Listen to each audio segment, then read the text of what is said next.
Everybody's working for the weekend. All right, pick is in for the Raiders. Hopefully it's Josh Jacobs. Let's go. I got kicked in the nuts the first pick. Let's see who it is. Let's go. The Oakland Raiders select Josh Jacobs. Yes! Yeah! Fucking touchdown! Raiders! Let's go! One nation, Raider Nation. That makes up for Clelin Ferrell. Let's go!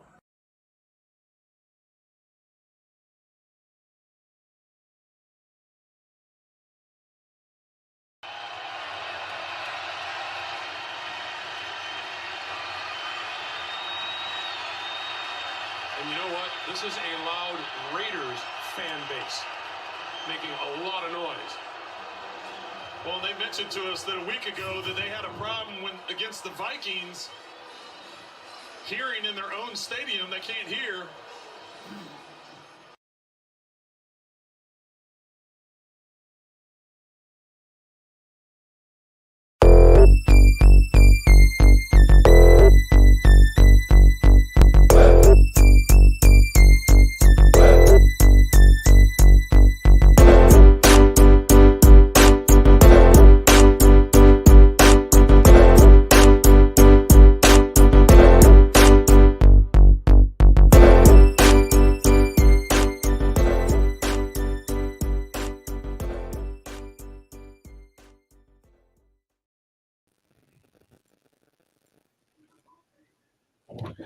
Raider Nation, what's going on? I'm Hardcore Raider. We got some great guests up in here. We got Raider Ben. What's up, Raider Ben? We got Raider Dave, and we got Raider Critique. Man, how you guys doing? I'm doing great, man. It's a Friday night, dude. We're partying. We're in December, baby, man. December football, man, coming up, man. I'm pumped up, dude. Got the Chargers on Sunday, man, and man, ready to flip the script, man. Ready to flip the script. We're in the month of December, man. Important month, man. I'm pumped. Let's get it. Hell yeah. Hey, Raider Critique, do a mic check? Yeah, I was muted. Okay. All right, good. It's all right, though. All I said was don't everybody speak at once. Hey, make sure, Raider Critique, introduce yourself, and make sure you tell everybody where to find you if they don't know where to find you. I'm the Raider Critique, man, where we don't drink the corporate Kool-Aid. We tell the truth with intensity. It's all about the Raiders, man. You can find me right here on YouTube. You can also find me on Twitter at InGun421. Also on Instagram at The Raider Critique. And Facebook, if you know my government name, you find me there too. But I ain't giving that out. Then, my bad. My shit was bugging. That's all good. Raider Ben, introduce yourself. Tell everybody where they can find you, brother. Well, fuck, man. I'm fucking Raider Ben. I have the finest play calling, play-by-play of Raider Nation in all the land. If you haven't checked out my channel, man, please go check me out. Just look up Raider Ben on YouTube. I do daily Raiders content. I do a podcast. I do play-by-plays. I have a real big-time trash talking show that goes down on the weekends called Black Saturday. So I believe you'll like what you see. You can also find me on Instagram, Raider Ben _ and my Twitter, I just got banned from Twitter. I got to make another one. So, yeah, as always, fuck you, Sean Merriman, you bitch. I was talking shit about Sean Merriman, too, and got banned from Twitter. Fucking bitch. So, yeah, as always, man, you know, hardcore. I'm always one of those, bro. Hardcore, Raider Dave, Raider Critique, man. You feel me? The guys that was with me when I got 1,000 subscribers, man. So, it's always a pleasure to join y'all, man. You know what time it is. And shout out to that, Ben. I gotta piggyback off that, dude. Sean Merriman's been whining and crying on Twitter since like 2006. Woo! Yeah, good job. Yeah, he just started showing up in my feed, like as of lately. And I've been talking a little bit of shit to him, but I've been keeping it clean. You know what I mean? I keep it clean to him. You know what I mean? But yeah, he said some comment about he hasn't really been hearing Raider Nation this week. And it's like, well, the reason why you're not hearing it is that's the calm before the storm, bitch. It's coming. You just you better expect the ass whooping we're about to put on you, little brother. You know what I mean? Because that's exactly what the hell they've always been. They're our fucking little brother, and we whoop their ass around. Now they got us week 1. Now it's time for us to get them this week. You know what I mean? We better not get swept by the Chargers. That's for sure. Hell yeah. And hey, if you guys don't know, or you're just tuning in and you don't know Raider Ben, make sure you guys go sub to his channel, please. Me, Raider Dave, Raider Critique, dude. We used to chop it up Raider Ben back in the day. So, happy to have Raider Ben on and chop it up. We're going to talk about, some playoffs chances and excited about that. Let's get into the chat real quick. Robert Pina, Dirty 30 Productions. Jerry Tolley, what's up? Hey, Jerry, your jersey is in the mail. It said it should be there like next week, by mid next week. But you know how the mail is. But yeah, it's on its way. JB, if you guys don't know, Jerry Tolley's wife, Jamie, was the one that won the Raider jersey. So shout out to the chat and everybody that participated in that. Raider Kojo. Who else we got in here? Herman Munster, what's up? Richard Leon. Ryan Miller. D Menace. Dell Jr., what's up? Dell Jr., one of the OGs. It's crazy. I still remember some of my first subscribers. No shit, dude. Like, I don't know. Like, I can't remember names, but like Southside Raider, he's one of the original OGs. I remember all my first subscribers, man. Alex Ghost, like, another OG, Ryan Miller. So yeah, it's crazy, dude. Like, even after like years past, it's like I still remember like some of the first dudes. So always respect the chat, especially the OGs, man. So, all right. So here's what we're going to do. I'm going to have to switch the screen up a little bit. Okay? Speaking of OGs, I don't mean to cut you off, but there's one of my OGs on my channel right there, Flextown. Motherfucking Flextown's known me since Flextown. He's known me since I've been under. He knew me since I was under 500 subs, bro. Oh, hell yeah. So he's known me for a while. He probably remembers when me critiqued. Yeah, he definitely, I'm sure he definitely remembers our podcast for sure. Yeah. So much love, dude. Hey, this channel is all about unity, man. That's all I got to say. Unity to the fucking Raider Nation, man. That's why I spend, a lot of people don't know those intro videos, man. They ain't much, dude. Like, but I spend a lot of time on that shit. So I don't always get a chance to spend that kind of time, but dude, I love that. And shout out to Pillaging Podcast, man. Kenny actually made me that beat, years ago. And, I made it to where like the intro, it like shook the thing. So right when the bass hit. So I don't know. I get excited of that shit, man. So hopefully you guys are pumped up. I think we got a great show. Going to be a little different than our typical show that we usually do. So we're going to have to be a little bit kind of quick on our trigger pull here. So I'm going to pull up this background and I'm going to show you guys what we're going to get going here. All right. I'll try to explain it to everybody. And you guys in the chat definitely participate. All right. So I'm going to get my head out of the way here. All right, so each of these teams, right? This is who we're contending with for a playoff spot right here, all right? So the deal is we're going to go through all these guys' schedules, and we're going to go through, we're going to call it, the rest of their schedule if we think they're going to win or lose that game, okay? And then we're going to tally it up at the end, and as I'm tallying it up, these guys can kind of give their take on the Chokers game. So, well, see, let's kind of put it this way. Last live we did, every one of us were fucking homers, and we said we were going to win out. Right. Now, look, now that we've had a week to really, kind of just let everything soak in, now we need to snap back into reality. All right?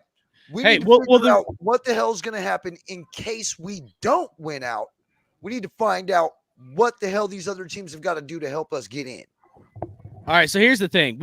Raiders pretty much need to win out. We all, know that. But see, here's my thinking on this. If we were to win out, is it even possible for us to make the playoffs? Because we're going to go through these guys' schedules. We're not going to break it down too much because there's a lot of teams here, as you guys can see. But, the objective I want to see is just if the Raiders were to win out, or maybe if we went 9-8, if it's even mathematically possible for the Raiders to make the playoffs, because that's my goal. And I ain't going to lie to you guys.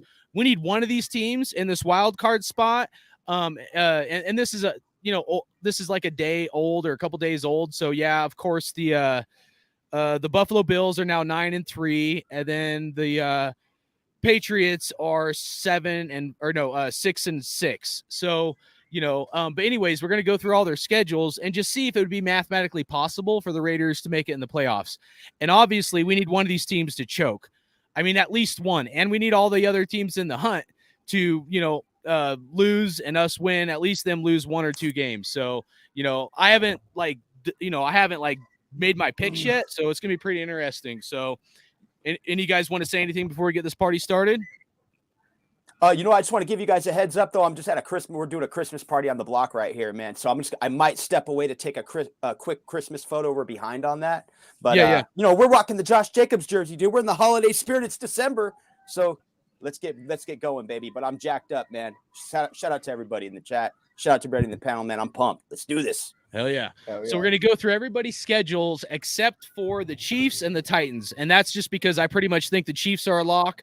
for a playoff spot, and I think the Titans are. I don't think anybody in the Titans division is going to be able to compete with them. I could be wrong, but those are the only two teams we're not going to go through their schedule.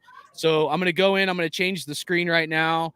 We're going to go into the Ravens, and let's and I'm going to handwrite everybody's picks down. So I'm going to have to get on the other side here. Hold on. Yep. Take your mic with you.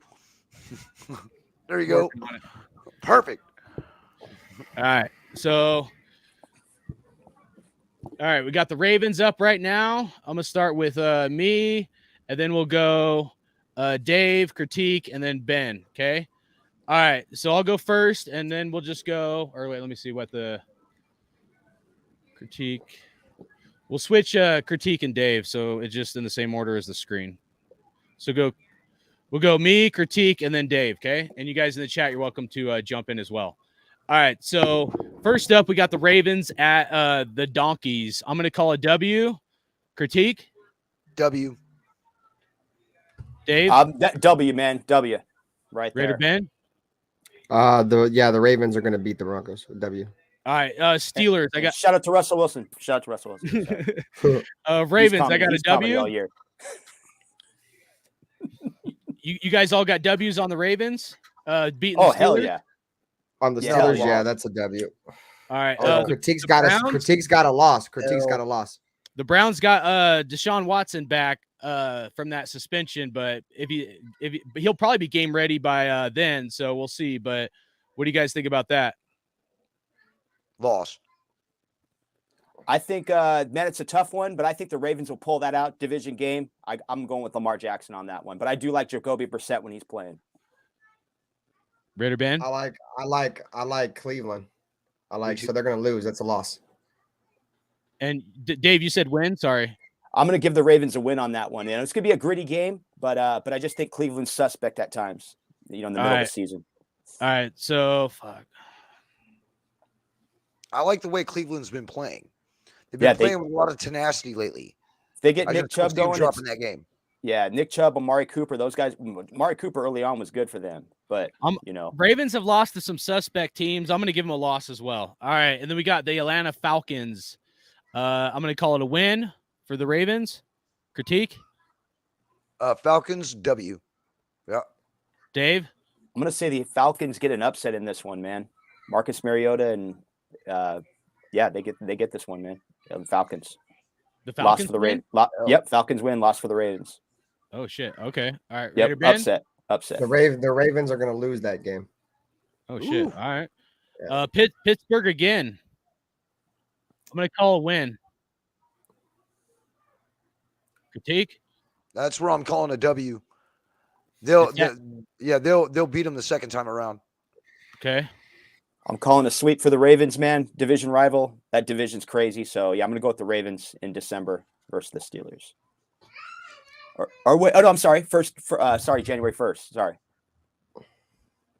Raider Ben?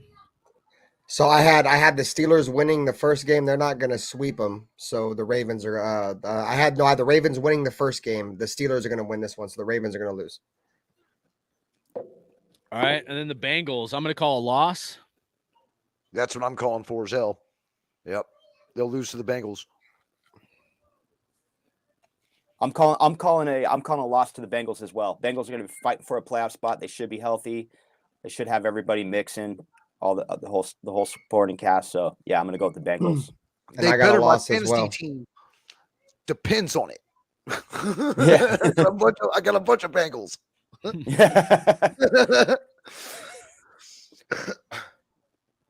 See, I got a loss. They're losing to the Bengals. So everybody is L. So all right, I'm writing it all down right here, guys. All right, so I can either tally it up now or do it at the end, and like it might be easiest if we just keep rolling because I know this is going to take a while. Do it at the end. Okay, all right. So now I'm going to switch the screen. We're going to move on to the Bengals. Bengals' first opponent is the Chiefs this weekend. It's looks like it's a home game for the Bengals. So let me switch the background to the Bungles. All right.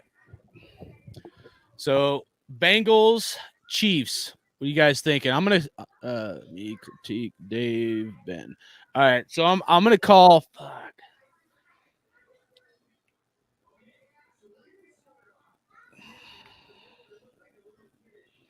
I'm gonna say the Chiefs beat the Bengals.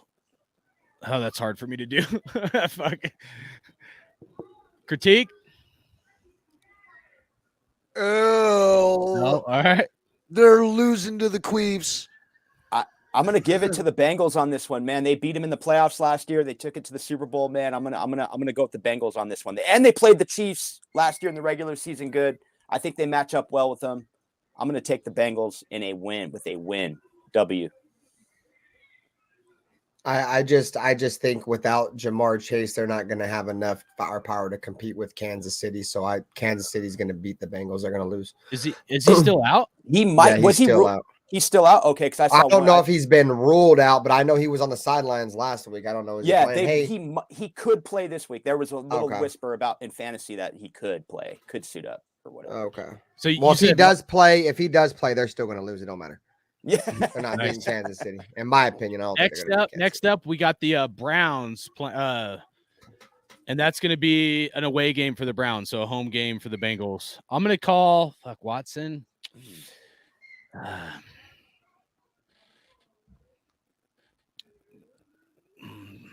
Chase might be back. I'm going to call a win for the Bengals. Critique.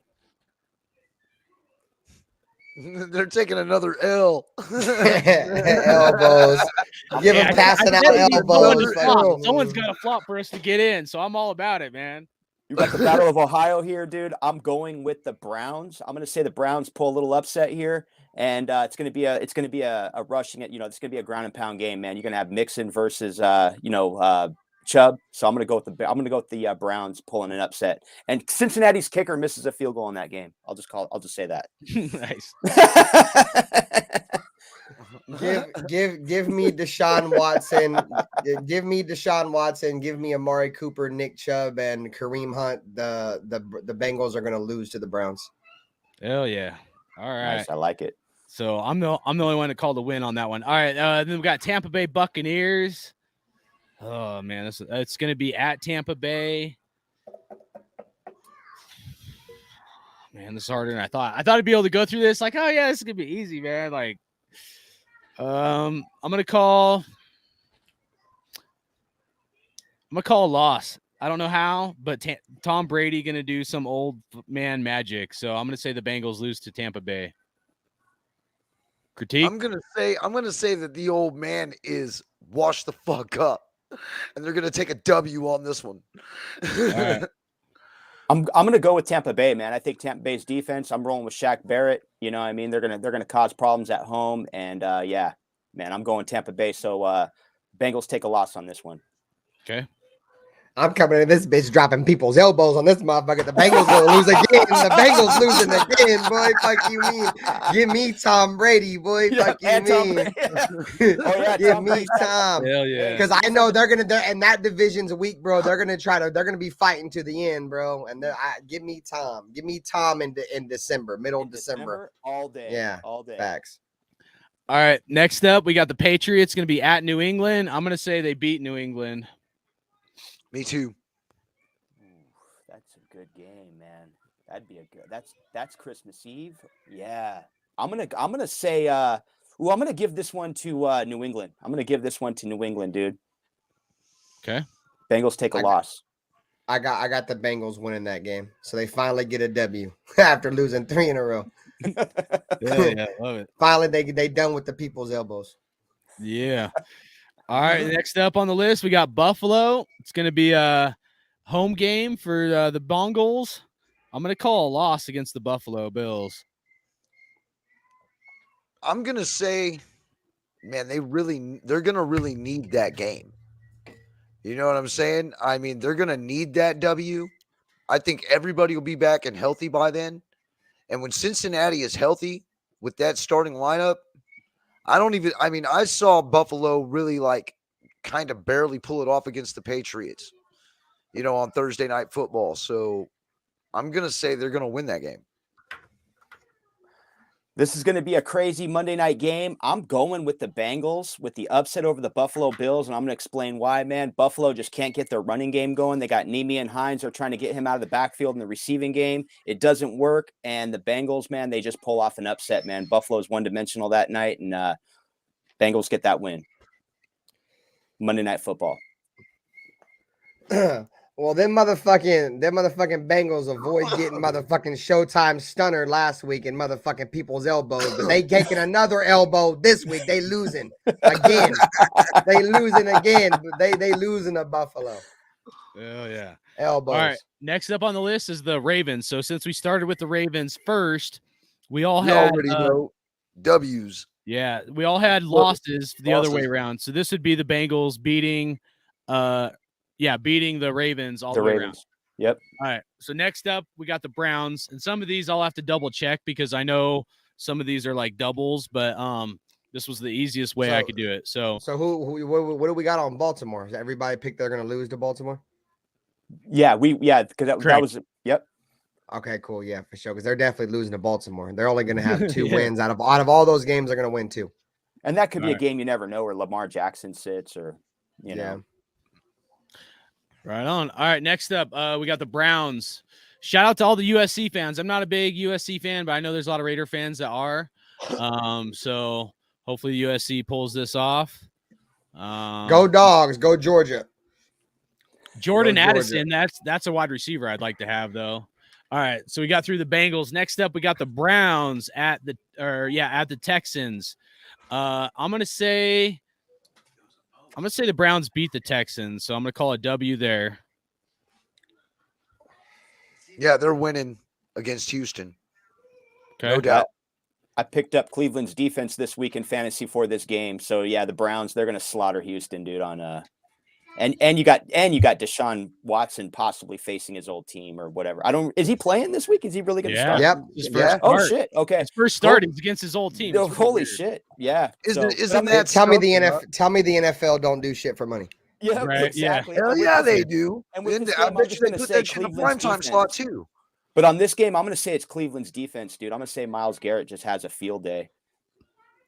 All right, got a W for you, Raider Ben. Give me Cleveland. Motherfucking Deshaun Watson's going to have 10 of his QZs in the stands. He's going to score a touchdown and grab it. He's going to score a touchdown and grab his dick, bro. Watch on my mama. He's gonna be shifting the cup, dude. He's gonna be pulling the cup. Like, yeah, he's act like he's got a cock wedgie, bro. Gonna be pulling it out as his touchdown celebration, bitch. Fuck out of here. Take your 10 bands and move on, broke bitch. I'm getting this W. All right, in case anybody's just joining us, okay, this another happy ending in Houston, man. Hey, anybody that's just joining us, we're going through the whole schedule minus the Chiefs and the Titans because I think they're a lock for the playoffs. And we're just going through everybody's schedule and seeing what their records might be. I'll tally it up at the end, and we'll just see what these guys' final records are going to be to see if the Raiders were to win out. I know it's a long shot, but just we're playing a what-if game. You know, if Raiders were to win out somehow, if there's any mathematical possibility for the Raiders to get in the playoffs based on if we think it's a win or loss. So if you're just joining us, just want to put that out there, then we'll get back into the Browns here. So I'll bring that back up. Browns. All right. Browns, we got them at the Bengals. All right, so we did this one. Let me pull that one up, and I'll just repeat it. So yep, they're all W's. No, I called. Oh, I said the Bengals were going to beat the Browns, so I have a loss for that one, and then all of you guys have W's on the Browns beating the Bengals, and then the Ravens. We did that one, so I'll pull that one. Pull that one up. So the Ravens. I had a loss, so that'd be a win for me. Critique would have a win, and then I'm so high, I forgot already. Raider Dave. That's why I wrote it down. Raider Dave had a shout out to Hardcore Raider. All right, so the way that we had it when we went through the Ravens schedule, I called the Raven, or me, Critique, and Raider Ben said the Ravens were going to beat the Browns that game. Raider Dave called the loss. Excuse me. So then next up will be New Orleans. That will be a home game for the Browns. I'm going to call a W for the Browns there. Critique? Yep. W. Okay. Yeah, they're gonna beat New Orleans. New Orleans stinks. They stink unless they play the Raiders. All right, and then when Raider Dave comes back, I know he's multitasking here with some family stuff. So he's just grabbing a beer. He said he'll be right back. Oh, okay. No, all good. But when he comes back, we'll come back to him and ask him that question. So next up, the Washington Rednecks. I mean, Commanders. The Washington Commandos, because I like to rock commandy. Yeah, commando style. They gotta get like a different name, dude. I don't know. Anyways, whatever. All right. Doesn't So Commanders sound like something that you would hear in the USFL? That's why I don't get it, bro. I would have rather had them called like the Pigskins. That would have been fucking better than the fucking Commanders, the Commandos. I gotta say is if they're just to get off topic just for a quick second, if they're gonna make the Redskins do that shit, bro, the Chiefs need to change their name, bro. It's only fair, bro. No fucking way, bro. No way, dude. That's allowed, and they do that chop shit. No fucking way that's allowed, bro. But the fuck out of here. The Redskins had to change their shit because their owner was fucking cooked fucking fish grease. You know what I'm saying? It's stupid, man. Okay, so I'm just doing a Christmas pick in 5 minutes, just a heads up. So okay. Make your pick for New Orleans. All good. Hey, I already got my pose in and shit. You know what I mean? I already got all my. Hey, any ones we skip, we can come back to and we'll just go through them real quick with you. If you got time to come back. All right. So the Saints, Raider Dave, Browns versus the Saints. It's a Browns home game. I'm gonna go with the Browns on this one, dude. Yeah, it's a big game, man. But I'll take the Browns on that. I'm gonna go with their defense, as well. I can't do Andy Dalton on the road. No way. All right. Unless it's the Raiders. Utah versus USC, 10-17. USC is ahead, and a minute 20 left. So any USC fans out there, you guys are probably watching the game, but I got in the back. What quarter? What quarter is it in? Second quarter. So it's almost halftime. Cool. A minute 20 left. USC is ahead, 17-10. So cool. I threw like $10. I threw like $10 on the game, but we'll see. So wish we could do that in Cali, man. Didn't make it this year. Right. It just didn't happen. But Vegas, hey, let me tell you, Vegas was loose because I was in the week during election week. I was in Vegas. They were giving out mad free shit, dude. They were hoping. So I don't know what the I don't know what the Commanders like record is right now. I know they're not like terrible, which is surprising because I thought they were going to be terrible. But when it comes to the Washington Cochinos. Yeah. When it comes to the Redskins or the Commandos, I don't know. This is a tough one. I think the Browns pull it off. 7-5. Yeah. It's crazy that they have that kind of schedule, but whatever. I think the Browns are going to beat them. So, Critique, what do you think? Browns at the Washington Commanders. Browns win. They're gonna beat the Commandos. And I'm trying not to wear my Raider hat as much when I'm doing that. That's why I wanted to do.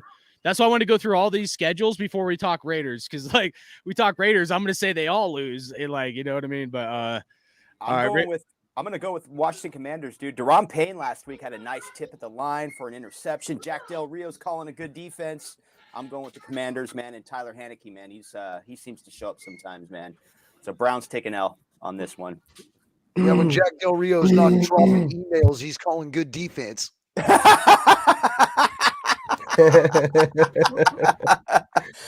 Or if Daniel Snyder's forced to sell the Commando style, right? Yeah. Yeah, bucket naked, he said. Yeah. I got the Browns losing. Washington's defense is going to be too much for them. That front seven they got is scary, bro. So it's going to be a long day for Deshaun. So you got the Browns losing? Yeah, the Browns are going to take an L. Okay. Yeah, all right, and then we got the Browns at the Steelers. I'm going to call a W there. That's where I'm going to say they lose. I say they lose that game, but they still make the playoffs. I'm going to roll with Critique on that one as well, dude. I'm going to go with the Steelers on this one. I'm going to say Najee Harris has a big game, dude, on this one. Close out the year for the Steelers. Final game of the year, man. Mike Tomlin's going to want to go out with a bang. He's going to welcome Deshaun Watson to the AFC North, and yeah, I'm taking the Steelers. The Browns are going to lose. You guys are making me want to switch my pick. All right, I'm going to stick with it. I don't want to, because I know we need one of these teams to flop. All right, so next up, and if you didn't notice, we're going through this stuff by division. So next up will be the AFC, I think it's North, with the Dolphins, Bills. All right. Dolphins, Bills, Jets, Patriots. Yeah. Hey, Dirty, man, we all miss Jack. I'll be right back, Doc. No doubt. Yep. I think we all miss Jack, man. I know I do, but you know he's dropping those emails. You know he dropped those emails just to be like, hey, fuck you, Gruden. I You're love Del fired, Rio, fool. bro. I love Del Rio, bro. He was from Hayward, bro. He made the big mistake of letting go of Musgrave, bro. But like, I think if he would have got another season or something, he would have got that offense right, bro. I think he would have got not that to offense mention, right. man, 2017 was just a weird year, bro. And he was a victim of circumstances. Dude, he was coming off a broken leg, and then he broke his back, bro. Like, you know what I'm saying? Not to mention, like, I loved Marshawn Lynch, bro, but like Marshawn Lynch was old as fuck, bro. I'd have rather had Latavius Murray in 2017 than had Marshawn Lynch. I loved Marshawn Lynch. He was from the town. You feel me? And you guys know I'm from out here, so I love Marshawn. But like, bro, I would have way rather kept Latavius Murray. Marshawn Lynch was old as fuck. Every single time he was on the field, motherfuckers knew we were gonna run the ball. And see, the thing too is I thought that he was in here just for the simple fact to run his brand because he's like commissioner of fan choice football. Yep. Yeah, So I don't think he took a lot of pride in being the Raider or being a Raider, but I think he did. I think he did. He was just an old player, man. I think it was on his bucket list. I'm from Oakland. I gotta play for the Raiders. I bet you he wanted to be a Raider, bro, originally, but he ended up going to New York. So it is what it is. But all right, go ahead, bro. Dolphins, we got 8-3 right now, okay, and we got them playing the San Francisco 49ers. So me critique Dave Ben. All right, I'm gonna say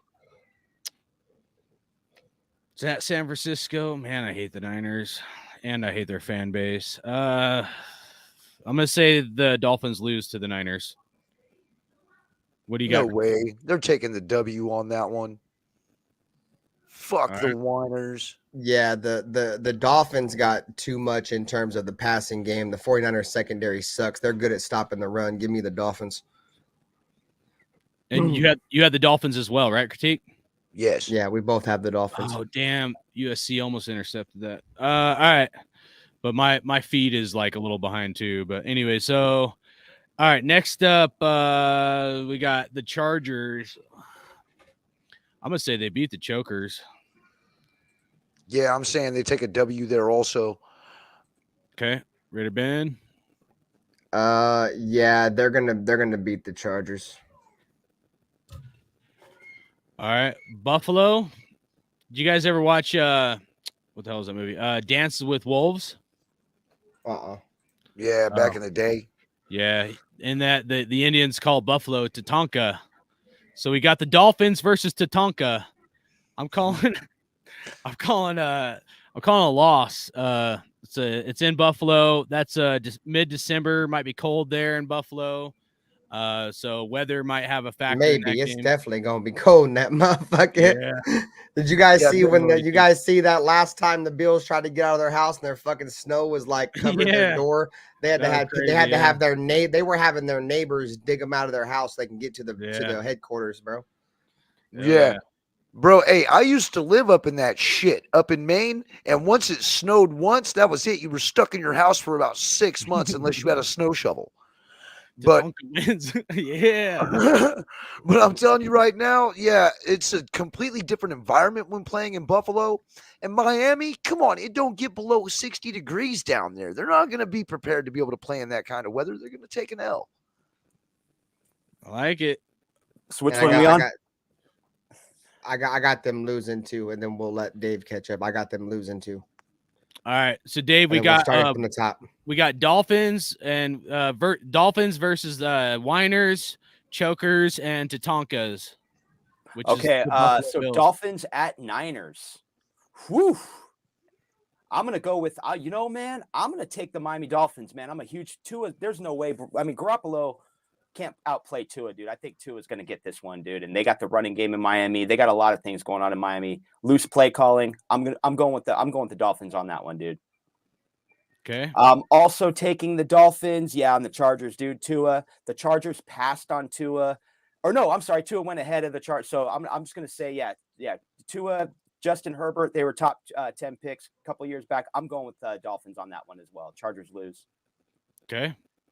And then Buffalo, division rival, dude. That could be flexed. That's going to be a game. It's in Buffalo, mid-December. It's going to be cold.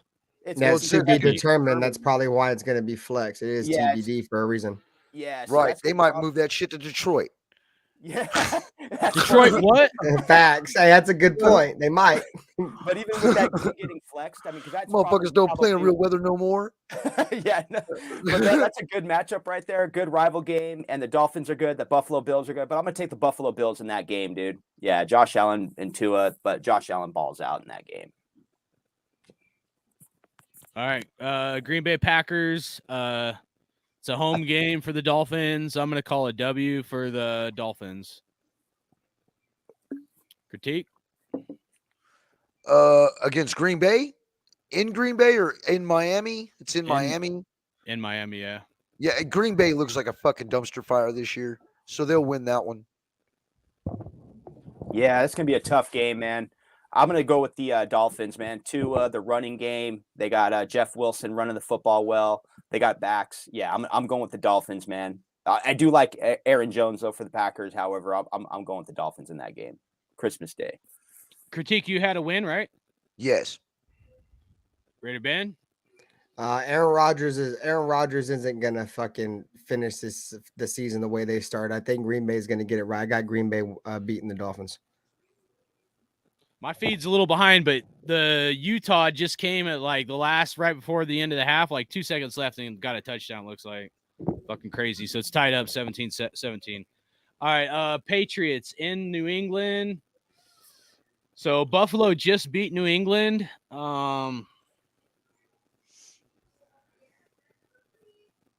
going to be cold in New England. I'm going to call a loss for fucking the Dolphins. They're taking an L with me too. They're going to lose there also. This is a bit, another one, man. The Dolphins, man, they were tortured by the New England Patriots for like 12 straight seasons. So I'm going with the Dolphins in this game, dude. They show up in this one big. Yeah, I think even when Tom was there, the Dolphins did a pretty good job of beating the Patriots, and the Dolphins are a good team this year. So I got the Dolphins winning that game.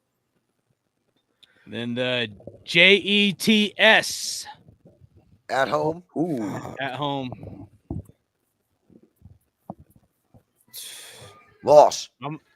Loss for you. All right. Yep. I'm gonna say they beat the Jets. Ready, Dave?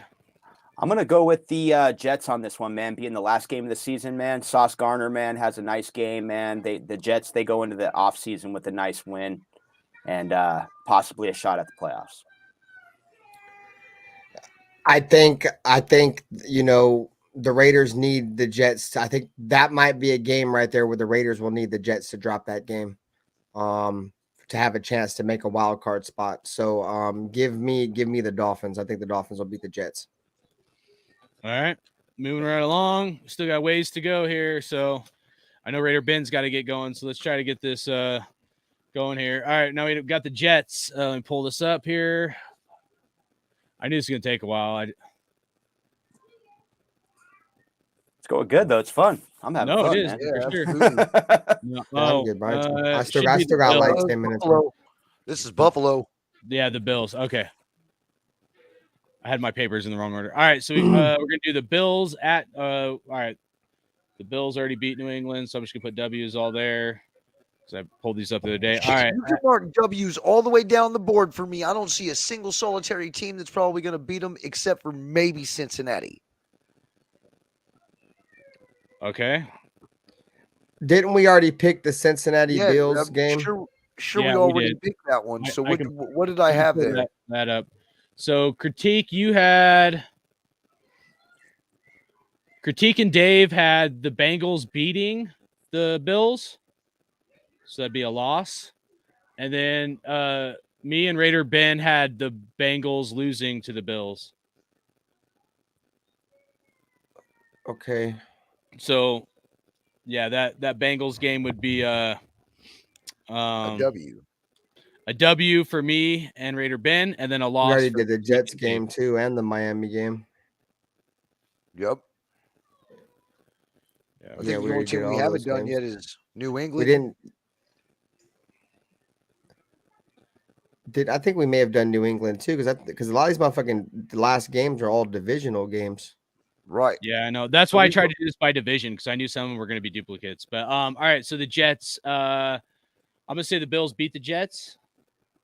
Dave. I'm gonna say the Bills. Yeah, they beat the Jets. That one's at home. Yeah, they beat the Jets.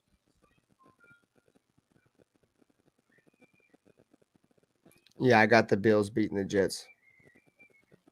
All right, and then scroll down to Chicago because we already did the Miami one, so I'm going to transfer that right now.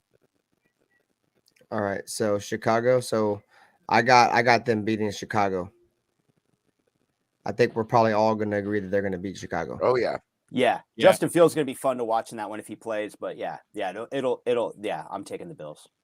And then revenge game. It's going to be at home in Buffalo. I'm going to say the Bills beat the Patriots. What do you guys think? Yeah. Give me the Bills. All right. Now we got the Jets. Oh. Switch the background. All right. So now we got the Jets. Minnesota, I'm going to call an L. Me too. I think they. Yep, lose I got to Minnesota. Yeah, I got Minnesota too. It's going to be a good one, though. Sauce Gardner versus Justin Jefferson. That should be good, but I'm taking the Vikings. All right, and then let's skip down to Detroit. I'm going to call a W there because we already did the Buffalo one. So that would be, I think it'll be a close game, but I think they pull out the win there. They're going to need it. Oh, wait. I'm going to go with Detroit Lions, dude, on this one, dude. I'm going to go with the Detroit Lions on the road, man. Because they pop up every now and then. I'm taking Detroit, man. They're playing well and they're a young football team, bro. I think I think they can beat the Jets. Okay, so let me just make sure I didn't mess something up because I've been trying to write down stuff. So I had a win. Critique, you had a loss. Dave, you had a win, and then Ben had a loss. Did I get that backwards? Well, we're talking for a win for Detroit. Yeah, he's got a win for Detroit. I've got a loss again, or no, he's got a win for Detroit. I've got a win for the Jets on that same game.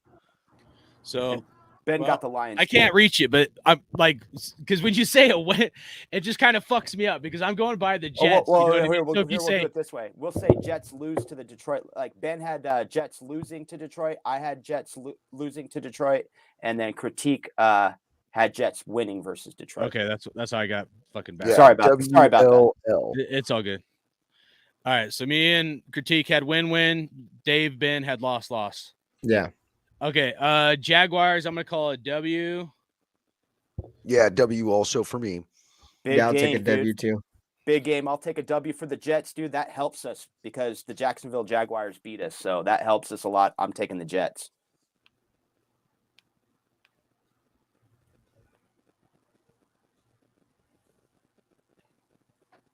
You thinking Raider Ben? Did I? My bad. Jets. I picked Jacksonville already. Or no, I already picked the Jets. My bad. The Jets. My bad. I spoke before Dave. Yeah, it was the Jets. Yeah, I got the Jets. All right, my bad. The Sea Donks. I'm gonna say the Sea Donks beat the Jets. It's at Seattle. The 12th man. Shout out to the 12th man taking it literally to the a whole nother level where 12 men are on the field. I mean, they lived up to the 12th man. But anyways, all right, Critique. Jets at Sea Donks. Loss. They'll lose to the Sea Chickens. They will lose to the Seahawks. Geno Smith is going to want revenge in this game. With his give me the She-Hogs, man. You know give them to me. Pause. All right, Miami. All right, we already did this one, so yep.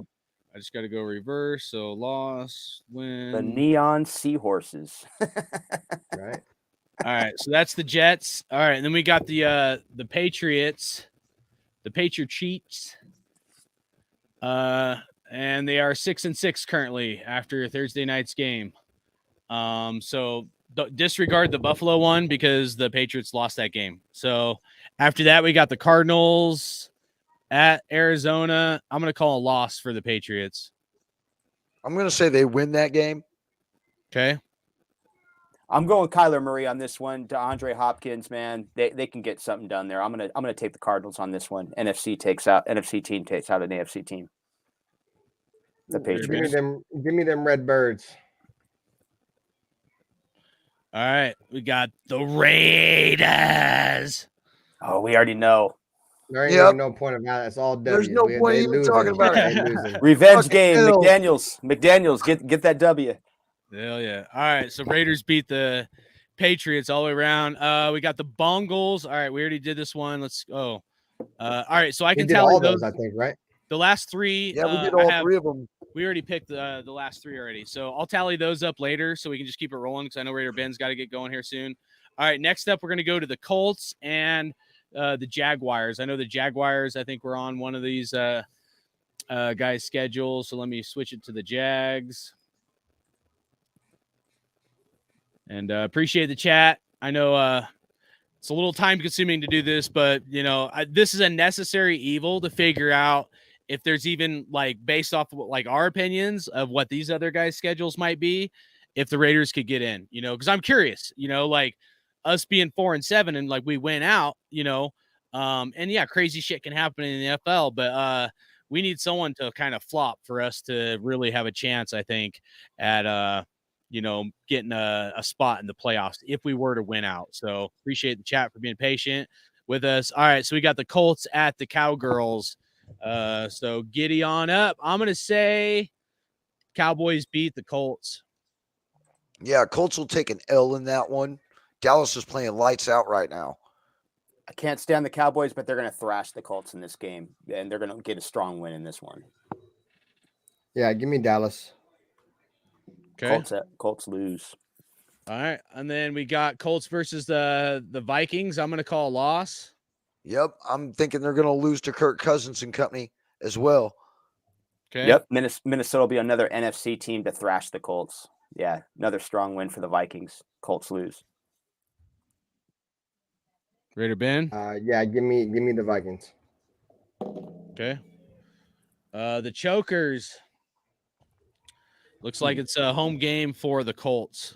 They're going to lose that game too. Yeah, Colts lose. Okay. So we got the Chargers. Yeah, dude. Fuck the Chokers, man. I'm fucking calling the fucking win, man. Colts are gonna beat the fucking Chokers. All right. Anyways, Raider Ben, sorry, go ahead. Give me the Chargers. I hate them, but yeah, give me the Chargers. Yeah, it's Monday Night Football in LA, so yeah, So you're saying Chargers beat the Yeah, the Chargers are gonna beat the Colts are gonna lose. The Colts are gonna lose. All right, I'm the only one calling a W then on that, right? All right, the Giants, I'm gonna call a loss. Giants are looking all right, I guess.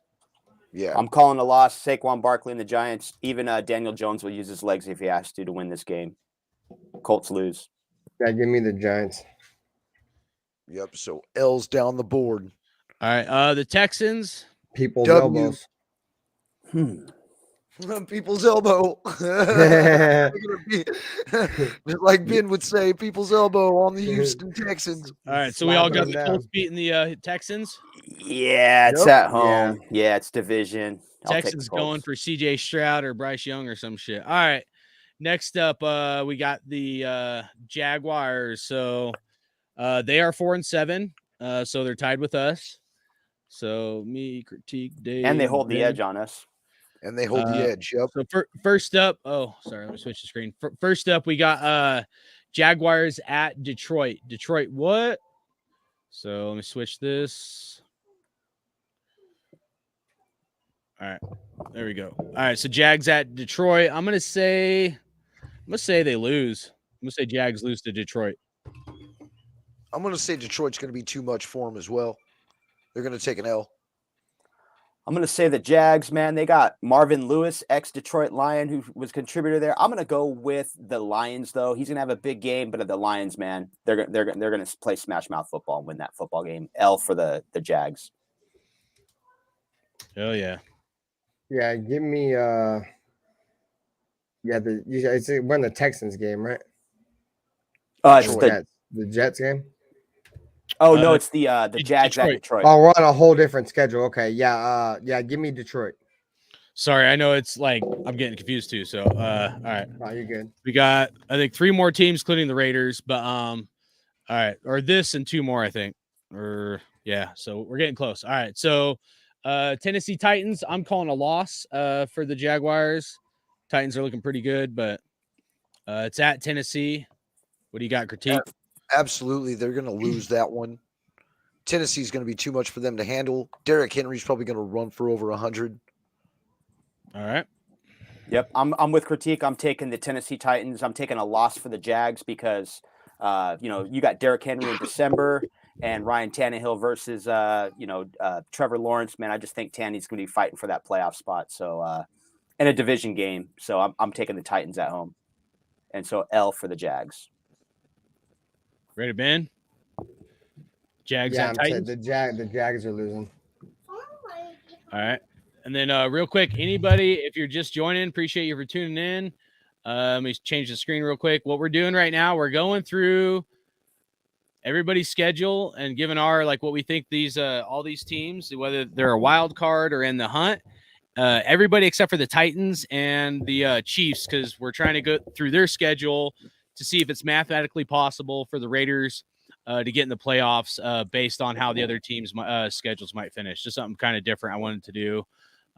So appreciate everybody staying tuned and staying patient with us. We'll get through this. We're getting close. So, all right. Next up, the Cowgirls. I'm calling a loss for the Jaguars. Me too. They're not beating Dallas. Dallas is the only NFC team that really looks legitimate this year, and it's sad to say. Yeah, I'm going to say Dallas's defense is too much for Trevor Lawrence especially. Yeah. So even on the road, Dallas will be on the road. It'll be Dallas's defense that carries them through. They'll be too much for Trevor Lawrence. Okay. Ready, Ben? You're muted, Ben. Oh, my bad. Yeah, give me Dallas. All right. Jets. We already picked that one. Yeah, we did. Yep. All right, so skip that one. I'll go through at the end and take care of that. Texans. W.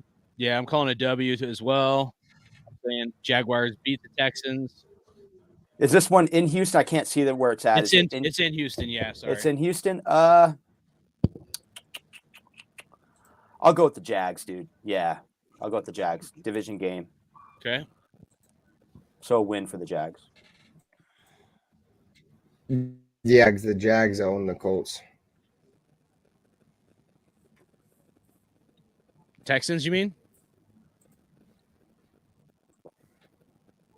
Oh yeah. Give me the Jags over the Texans. Yeah. Okay. Sorry, I just want to make sure we're straight. All right. So Jags versus Titans. I'm calling a loss. Anybody else?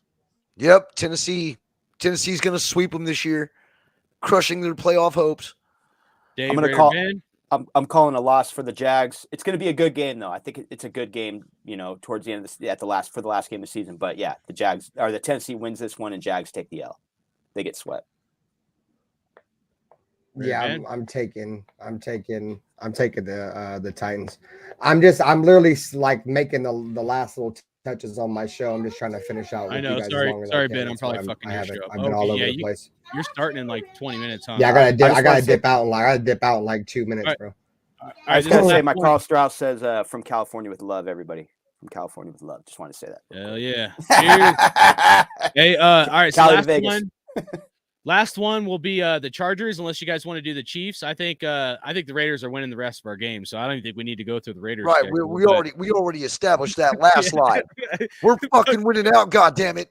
Raiders win out, man. Paul Gutierrez said it today as well on ESPN. He said the Raiders should win out 6 straight. So I'm gonna roll with that. Hey, there we go. All right, so first up, got the Chokers versus the Raiders. Yeah. These motherfuckers are taking L's all the way down the board. I'm not even picking this fucking team. Fuck this team. I hope they fucking take either losses or ties. I don't care. You know what, man? With Billings bust in the pocket, the interior defensive line last week was what impressed me against the Seahawks, dude. You know what, man? Max Crosby's going to eat in this game. He's going to get after Justin Herbert, 2 sacks. We're going to come up big, dude. Raiders going to get this win, dude. It's going to be I think we're getting a 2-score win come Sunday. In regulation, Raider, no man, overtime. up, In regulation, we're going to get this one in regulation. No overtime this week. Real quick, give a quick shout out to the chat. AG Raider, 3030, Jerry Cuban Raider. I think there was AG Raider, one of the OGs, Ryan Miller. All right, we're going through everybody's schedule, so let's get through this. We're almost done here, and then Raider Hey, Ben's so gonna dip I'm out. gonna give you Yeah, all go ahead. mine real quick before I head Yeah, do out, it. bro. All So right, I got the Chargers losing to the Raiders. Okay. We already do the Miami game. I think we already did the Miami game. We already we did did. the Tennessee game. We already did the Indianapolis game. No, we didn't do Tennessee. No, we didn't do Tennessee. Because didn't we just do Tennessee schedule? No, we no, did Jacksonville's. because I didn't do Tennessee's because I think there's nobody in their division okay. going to compete with them to, you know, I got you. I think they're a lock for the playoffs. That's why I didn't go through their schedule. We did the Colts though, right? Yep, we did the Colts. Yes. Yep. Yeah. Okay. So I got the Chargers. They're gonna beat the Rams. The Rams suck. And then I got the Chargers beating Denver. Denver sucks too. So all right, guys. Well, it was a pleasure. You know, I'm glad I was able to get at least as close as I could to closing it out with you guys. Raider Dave, Raider Critique, Hardcore Raider. It's always a pleasure to chop it up whenever, you know what I'm saying. Raider Dave, I hit you up, bro. Typically I only do my podcast on Friday. So if you're available on Fridays, bro, like if you're not here or whatever, bro, always feel free to tap in. You're always welcome on my show. As always, man. And big shout out to everybody in the chat that's been, you know, very supportive, Hardcore Raider, and everybody up here. Make sure you guys go subscribe and support all these gentlemen up here. You feel me? There wasn't very many motherfuckers that were really reaching out to the nation and trying to get people bonded up together back in the day than us 4 individuals up here. So, you know, as always, you know, it's a pleasure to have you guys. And then we're Hardcore Raider, bro. Whenever you wrap it up, Critique, if you want to slide through, bro, or Dave, bro, it's all good, bro. Come through my channel, bro. I'll get you guys. Brother. As soon as I'm not gonna drop the links. I'm not gonna drop the links in the chat, bro, because I just don't want anybody up. It's an audio podcast. You know what I mean? So I only want people that I invite up. I don't want to get flooded with people. But you guys are always welcome. You know what I mean? Right on, brother. So that means a lot. Hell, just let me know. Hey, Ben, real quick. Hey, Ben, on your live streams during game live streams, dude, do you have guests on that show as well? No, it's typically just me, bro. Just you. It's okay, just cool, cool. Right on. Yeah, right it's on. literally like play-by-play. Like I'm Greg Papa, bro, the Raiders.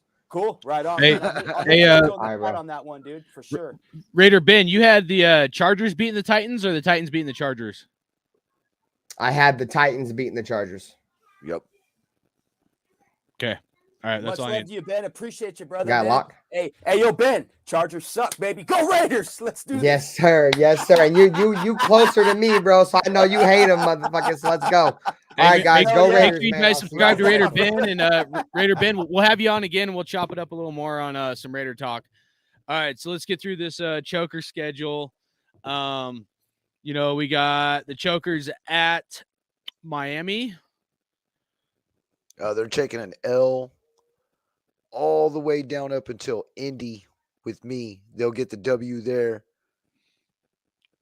Like I said, I think Tua is just going to be running around on this game, man. So, yeah, Miami's going to get this win. The Chargers take the L. I'm going to say, we did Miami. We don't even need to do that one. All right. What? I just have to go through and I'll tally it all up here in a few minutes. All right. Tennessee Titans. Tennessee, they're losing. They're going to lose to Tennessee. Yeah, Okay. I'm taking Tennessee as well. Loss for the Chargers. I'm taking Tennessee as well. All right. We already did the Colts, so that's good. All right. The Rams. That's a home game for the chokers. Well, actually, it's a home game for both of them. Yeah, they're going to win. That'll be the game. They'll take a W on that one. Yeah, I got to give the Chargers a win it too, man. The Rams, they're falling apart. No Cooper Kupp. They got nothing left, man. Hold on. Critique. Didn't you have the Chargers beating the Colts too? Yeah, not beating the Colts. I did have them beating the Colts. Yep. All right. So they're probably gonna win the last 3 games in my standpoint. All right. Well, I have the Colts, so I'll look at it. So you said a win for the Chargers over the Rams, Dave? Yes. Yeah. All right, I'm calling a win as well. The Broncos, I'm calling a win. Yep. Win. Yeah. I would like to take the Broncos here, but it ain't going to happen, man. Unless Latavius Murray just takes over that game, But other than that, man, it keeps Justin Herbert off the field. I have to take the Chargers in that one. So a win for the Chargers. Right on, appreciate it. All right, so I don't think we need to do the Raiders schedule because we know Raiders are going to fucking win out, man. There's no way any other. Paul Gutierrez said it today, dude. So that actually gives us a leg up there, dude. So we had an insider from ESPN, dude, who actually stamped that in an article. I like it. So let's get that momentum. And he based it off 2 big overtime wins, dude. 2 big overtime wins is the momentum behind that. That's kind of what I read in that thing. So all right. So again, if you're just tuning in, we went through all these schedules. So what I'm going to do here, I'm going to need about 5 or 10 minutes because some of these were like I got to go through and check the other sheets. And so that means I can get another beer. Yep, get another beer. You guys take a few minute break, take a piss or whatever, and then when we get back, I wanted to see if you and Raider Critique could take over the show while I'm finishing this up, and cool. You guys can kind of give your take on the Chargers, kind of keys for success, kind of what who you're looking at for potential like outcome players like from the offense and defense, and not just keys for success, but some like players you might want to see something more of, or players that have done good you want to see continue to do good. So we'll tally this up and then we'll go through all these guys' records here shortly, and so you guys stay tuned. We'll see what kind of scenario is unveiled. While everybody finishes up, while Hardcore goes ahead and finishes up with everything, I want to welcome everybody who is also tuned in on the Raider Critique, also the Hardcore Raider channel. I want to shout out everybody in the chat, man. Dirty 30 and Jerry Tully, man, you guys have been all over this chat. Cuban Raider, man, it's good to see you. Hey, salute to everybody, man. Dirty Eric 1500. If you're new here, bro, don't forget to like, subscribe, and hit that bell for notifications. Man, I've got a lot of old school bros in here, man. Dirty 30's been with me since day one. Shout out to that. Richard Lyon, man. Richard Lyon's back from the Mikey days, dude. When, you know what I mean? Nice. So heck yeah. And AG too, man. I remember seeing you back in my back on my videos back in the day as well. Ryan Miller, it's good to see you, man. Salute Billy J916. It's great to see y'all here. Man, it's good to see everybody in here. I hope you guys have liked this rendition of this episode. I know it was kind of spur of the moment, but anytime that I can get a chance to jump on here with my brothers and do a podcast, I'll do it. So, I mean, I literally got a day in advance, and wow, here we are. So, didn't even know what we were going to even be talking about until about 2 hours before the show. No, that was fun, though. I had a good time, man. That was fun picking games, man. And, I'm interested to see how it shakes out, what our scenarios develop, how shit. Hold on. AG Raiders in Killeen? Hey, yeah, man, hey, bro, you need to come. He's at Fort Hood. That's where I was at, AG Raider. Fort Cavazos. That's what they call it now. Fort Cavazos. AG Raider, Fort man. Cochinos. Raider Critique is right next to you at Christie. Cove. I'm in Cove, bro. So yeah. Okay, yeah. So shout out to AG. Yeah, dude, he's one of the OGs for sure. So it's awesome to see you in here, brother, man. I remember AG Raider. He used to go on Mojo's channel as well, dude, when we used to do shows on Mojo's channel, dude. So I remember AG Raider. Shout out to you, brother. Happy holidays as well, man. And shout out to everybody in here. Dude, everybody supports everybody, and that's what it's all about, man. This show was always, whether we took a break or came back, it was always about Raider Nation and unity and just chopping it up, man. So, that's important to us. You know what I mean? So I think I met AG in Houston, bro, when I went to that game down there. AG, didn't I run into you? Hey, I got a question. All right, I'm gonna put you guys on blast right now. So I did that drawing for the gift cards, and Yoshi Mitsu was the last winner for the GameStop gift card for $25. But he never messaged me, and he's not in here apparently. So should I give it to someone else, or should I give him a chance? Yoshi, if you're in the chat, you got to speak up and fucking say something, or we're gonna pass it along to the next Raider Nation member that needs it or deserves it. I'm about to say, man, hey, AG, man, it's good to see you, bro. Fucking, hey, man, it's been a while, dude. I saw him at that game in Houston that we fucking dreadfully lost. But hey, the fucking parking lot was the road, man. It was great. We always win in the parking lot. But damn, we couldn't win that game. And that was the tough game. I mean, that's the game where Deshaun Watson took the cleat in the eye that day. Yeah. Was that the one we almost? Oh man, I think that so. was a close game. Yeah. It was a damn close game, man, and we lost that shit. I really we left the actual inside of the stadium at halftime and went back out to the parking lot because the parking lot is just so much better with the tailgate, bro. They'll break out like their 80-inch TVs up underneath the canopies with their food truck, and man, it's just and brothers and sisters everywhere, bro. It's great watching Raider football with the family, man. Hell yeah, man. Heck yeah. I know. And hey, shout out to Al's Ghost. He clarified that it was Arden Key's cleat that lost us that game. Yeah. That was a crazy, and we thought he was going to get, I think it was going to get, we were hoping he was get his first sack. We were waiting for him to get his first sack, man. So, but yeah, no, man. I actually had an opportunity to go to the Rams game this week. Unfortunately, I got to work, man. And, but yeah, dude, I think, man, these next two games, man, we're set. The stage is set right now with these next two games, man. The Raiders, they'll be in familiar territory. They're going to have a home crowd base.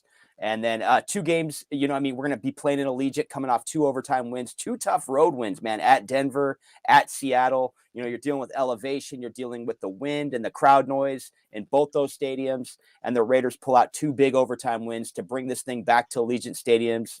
And, dude, and just get this thing in motion at home. And then they head back to LA, dude, with the home crowd there in LA, dude. So these next 2 games, man, they really can set the stage and put together a 4-game winning streak, man. So on a Friday night, man, we're fired up, baby. We're fired up. I'm ready for another beer. And Hardcore is counting up those. I think we're going to make the playoffs with our predictions. I'm going to say the Raiders. Yeah. I'm making a prediction. We're going to make the playoffs, right, Hardcore? I'm going to tally it up. I need like another 5-10 minutes. Hey, I can put on some of my intro videos or whatever if you guys want. But the one thing we don't have going. Hold on, let me do a little plug here. No, yeah, everybody's expecting what I'm going to say about the Chargers. Well, I'm not going to do that until 11:30 tomorrow morning Central Standard Time, right here on the Raider Critique, where I go over my pregame video like I do every week. So if you guys really want to check out on what I feel about the Chargers, which you should already know if you're subscribed to me, you know exactly how I feel about them. But hey, if you want me to reiterate, you can always show up tomorrow morning at 11:30 Central Standard Time, and I will tell you how much I hate these assholes and what we got to do to win. So, I hope that with all the scores and everything that Hardcore is getting ready to tally up here, is that the Raiders have more than a 5% chance to win, because, I mean, come on, we literally did those schedules logically. What we felt like we would actually see, which normally we're not too far off, maybe a game here and there, but really we're probably not going to be that far off. We're going to need some help to get into the playoffs. There's no joke about that, but we have to win every game from here on out to even make it possible. And I agree, man. And the thing is with this schedule and just the way the schedule's been this year. Now, that's one thing. Strength of schedule does play a role with us getting that edge maybe over a team, as far as to sneak into the playoffs. I think if they win out 6 straight, the remaining 6 games, that would be a total of 8 straight, I believe, going into the playoffs. If they put that together, they're going to knock out the Colts, the Jaguars in the process, because those are the kickers there. But I think that but the Raiders don't have the strength of schedule in their favor. Usually we have the toughest schedule in the league. This year's schedule worked in our favor. We just blew some games that that we look back and we wish we had those games and those didn't end up resulting in L's, man. So yeah, man, this one, but like that playoff percentage can increase. Just after this week alone, I think they could jump to like a 15-20% chance with a big win versus the Chargers, going 3-2 in the division, improving their AFC record to go with that. When you look at this thing, man, going forward too, man, like we only really have to travel to Pittsburgh, when it comes to the East Coast, and that's going to be on Christmas Eve. And I think I said that in the last podcast, coming back. You got to think, man, it's Christmas Eve. So the team's going to come back with that energy, spending time with the family and all that. So, man, the way this thing unfolds, man, and the way we looked at that last game with the last 2 games at home with San Francisco and the Chiefs, those games kind of play out in our favor as well, because like we said in week 18, it's a trip still saying week 18. But yeah, week 18, we could be seeing Patrick Mahomes benched for that game. But then again, you never know, man. Andy Reid, if the Raiders are fighting for a playoff spot, you never know what Andy Reid might have up his sleeve. You want to put some fear in those Kansas City Chiefs heading towards, when you're finished wrapping up the season, man, if we're in playoff position, man. So it's going to be a big deal, dude. I don't think they're going to sit anybody when it comes to that Chiefs game. Yep. Because that very first game was so damn close, and it was such a controversial ending. As far as I'm concerned, we still should have won that game. Yep. So, I mean, I don't know if they're going to sit them or not. I mean, if they do, yeah, I mean, it's a bitch move, but I hope we take advantage of it. Because we need every W we can possibly get just to get into these playoffs. And I'm not going to settle for anything less than success, and success is playoffs and one playoff win. Yeah. That's what we've been harping on for at least the past 2 seasons. And if I'm not going to be satisfied unless that's what I see. Yep. And in this process, if we do take an L, I would take that, even though it sucks to lose to the 49ers, but I would take that L to the Niners, because that's an NFC team, which wouldn't impact our AFC record. You know what I mean? So looking at that going forward, man. But I mean, I think the Raiders, they're fully capable based on what they did in Seattle, man, because that Seattle game is magical.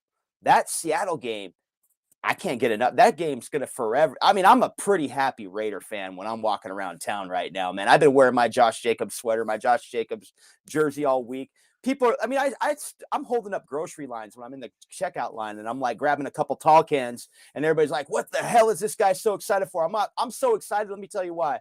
Because Bo Jackson got hurt, and it was depressing, man. And Josh Jacobs just did a Bo Jackson in Seattle, man. On the anniversary of when Bo Jackson did it to Seattle, dude, and Brian Bosworth. The way the whole week unfolded, it's like a part of it's eerie. It's like kind of chilling, like I get chills down up my spine thinking about it. This week has been great, and we're in December, man. This is like, I mean, I'm a Southern California guy. I love the summertime, dude. I love like the sunshine, the palm trees, all that. But the thing is like when you get in December, I want my Raiders winning football. I want that nostalgia of old school Raider football. And I felt that, man, when the way the Raiders played the Broncos the week before, and the way the Raiders played the Seahawks last week. What a great energy to have if you're a Raider fan right now heading into the month of December and facing the Chargers, the Rams. Man, this thing, the way this thing is just unfolding as a Raider fan, man, I'm excited for this year. And we were in the playoffs last year. That was really fun, man, to clinch that playoff spot in week 18 last year against the Chargers, the Chokers. They choked it out. And, so and here's another thing with the Chargers. Going into this game, dude, this guy, I mean, I know he hasn't done any crazy. I can't remember his damn name. Brandon Staley, the coach for the Chargers. Brandon Staley. Man, he pulls those crazy, like last year when he was going for it on 4th down. I hope we get in his head. I hope Josh McDaniels can get in his head this week, and I hope he gets a little loose on his play calling and fuck something up for the Chargers to where momentum can flip our way and the Raiders even build more confidence. But shout out to the chat. Dirty 3 Productions. I agree, dude. Mad Max is going to have a big game tomorrow, dude. I really think 2 sacks is coming his way. I mean, I'm sorry, not tomorrow, but Sunday. Mad Max, man, I think he's going to come up with 2 big sacks, man. And you see Billings, the way they're breaking the pocket, that interior defensive line with Andrew Billings and those guys, the way they were breaking the pocket last week, man, if that can happen this week at home versus the Chargers and get the Raider crowd into that, man, that could be a great it could be a great day for the defense, man. And hopefully Hobbs gets back out there too and gets a big play as well. So, but hey, man. Let me hold this out right quick. Sheldon Brown says the Raiders have played everyone tough this year besides the Saints. I don't know what the fuck that game was about. Well, I can tell you what that game was about, buddy, but you can also go back in case you just don't want to hear it from me. You can go back a couple videos when we had our boy Q on the Hardcore Raider Nation podcast, and he gives a really good breakdown of what happened with that Saints game, man. And in all actuality, who am I to say he's wrong? Everybody was sick. And I think that fucking flu ran right through that locker room. But, hey, that is a very good podcast back there, man. You need to go give that a listen. Q is if you haven't heard him yet, you know what I mean? I don't know where you've been. been under a rock, you definitely ain't listening to Raider Nation 920 or Locked On Raiders. But, Q's everywhere, man, and Q kind of just breaks down everything really well just to make it to where if you're thinking one way, he'll get you to think the other way real quick just because he gives you every aspect of every possibility. So, and you know what, man, that was great insight from Q, dude. Just us chopping it up with him, being involved with the Raiders and stuff. It was like, it's like being at a tailgate, man. We're fans. We're just talking about the game. And that Saints game had us stumped, man. Like, because it's Andy Dalton. It's Andy. Right. We know Alvin Kamara plays for the team. You got Chris Olave. He's an up-and-coming rookie wide receiver. But I'm like, and they got a good defense, and all that. But I'm like, and that was my biggest concern with the Saints was the defense, but you got and then you got Tyrann Mathieu, of course. And also, wasn't that the game where there was a bunch of healthy scratches as well? Yeah. Like Cleveland Farrell, a couple rookies, and that linebacker we had. Yeah. I mean, it was the same shit. It was just like these dudes are healthy scratches. There's flu running through the whole damn locker room, and we just got burnt by Andy Dalton. Yep.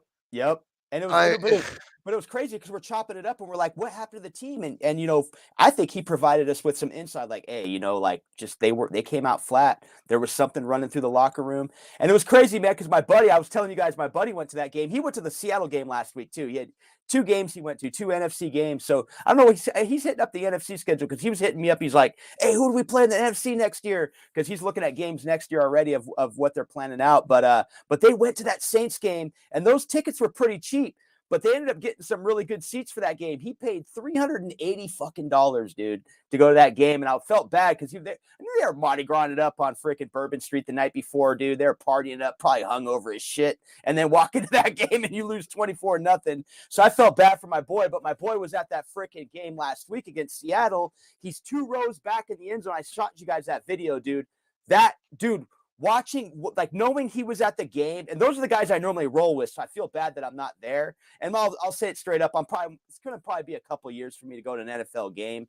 But at the same time, man, he had that video recording of Josh Jacobs from the backside, taking that freaking right side, man, and hitting that hole and freaking heading up field for that touchdown.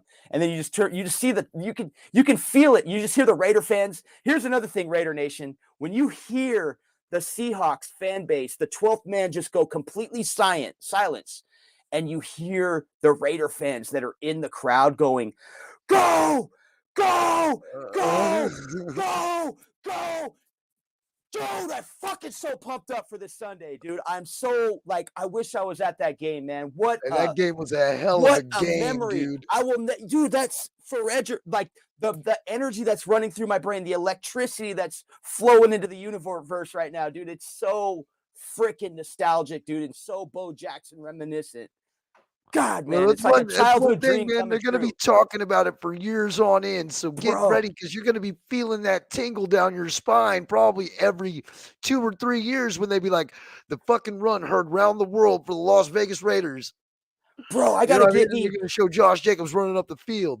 And that just reminds me, I got to tell my wife, hey, I need an all-white away Josh Jacobs jersey this Christmas, dude. I need that. I need that.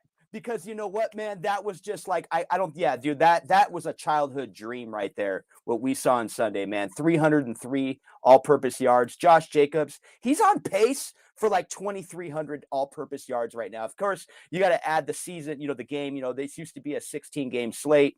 You had Terrell Davis and those guys and Adrian Peterson, those guys having 2,000-yard seasons, 2,100-yard seasons. But if this was a 16-game slate, versus a 17-game, Josh Jacobs would still be on pace, I believe, for like 2,170 yards. So he's moving into a class of his own with the perennial, like the top running backs that we've ever heard of.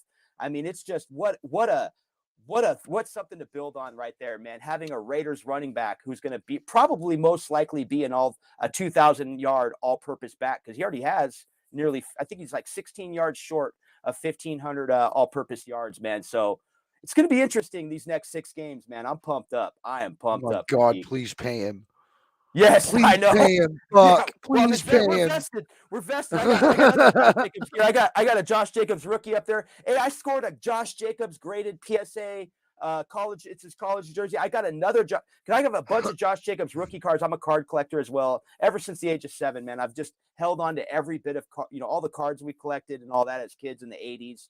Those were overprinted, but I did score one today. I had a little gift card, man.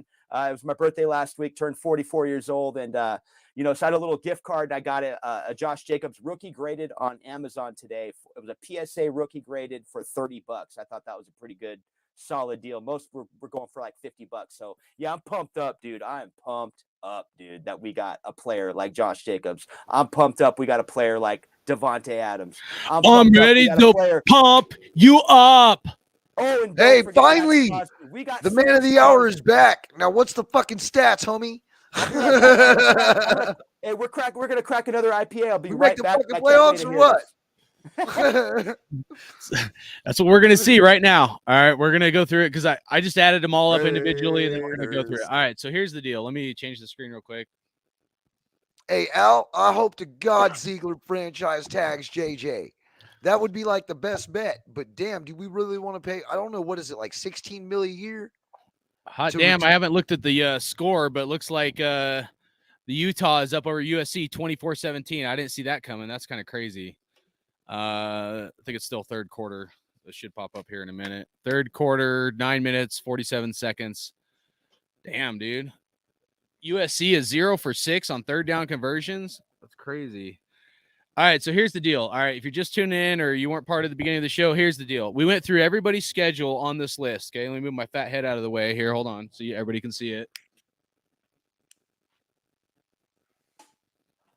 We went through everybody's schedule except for the Chiefs and the Titans just because I feel like those guys locked their playoff spot in the conference and whatnot. So we didn't do the Titans and the Chiefs, okay? Everybody else we did. We went through their schedules. And so here's the deal. If we go over here, we go over backwards. We go over to this list here, okay? And then we go over to this list, right? We add this up because we're trying to see if the Raiders were to win out, and we pretty much have to win out to have a chance of the playoffs. We might be able to lose one game. But if we were to win out, if it's even mathematically possible for the Raiders to make it in. So there's the Dolphins. All right. There's the Dolphins. There's the Ravens. The Bills, the Bengals, the Jets, and then everybody in the hunt, okay? So if we add that up, 2, 4, 6, 7 teams minus the Chiefs and Titans, that means there's 5 playoff spots. So here's the deal.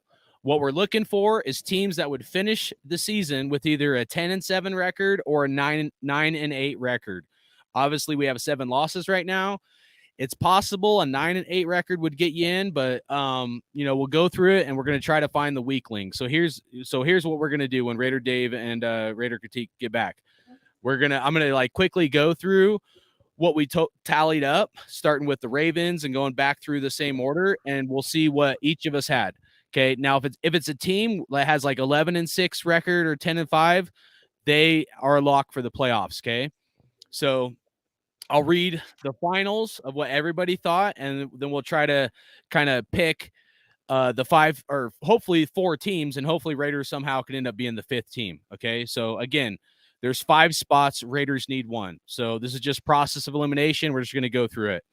All right. So the Ravens, I had 11-6, or actually I'll just do it like this. For the Ravens, me, Raider Critique, and Raider Dave both had the Ravens at 11-6. Okay. Raider Ben had them at 9-8. Okay. Now I'll probably do majority wins just because I think the Ravens are going to make a playoff spot. Okay. So I'm going to count the Ravens for the first spot in the playoffs. Okay. Bengals. I have the Bengals at 10-7. Critique had the Bengals at 11-6. Raider Dave had the Bengals at 11-6, and then Raider Ben had the Bengals at 9-8. So I'm going to say the Bengals could be a question mark just because I want to hold them. I want to hold the Bengals out because I want to see what else we go through because we're doing this on the fly. We're all seeing what the final results were. We tried to go through the best we could without a biased view, okay? The Browns. I had the Browns at 9-8. Critique had the Browns at 9-8. Raider Dave had the Browns at 8-9, and Raider Ben had the Browns at 8-9 as well. So right now the Browns are 4-7. So I'm going to leave the Browns in the question mark pile, okay? So I got 2 piles. One's a lock for the playoffs and one's a question mark pile, okay?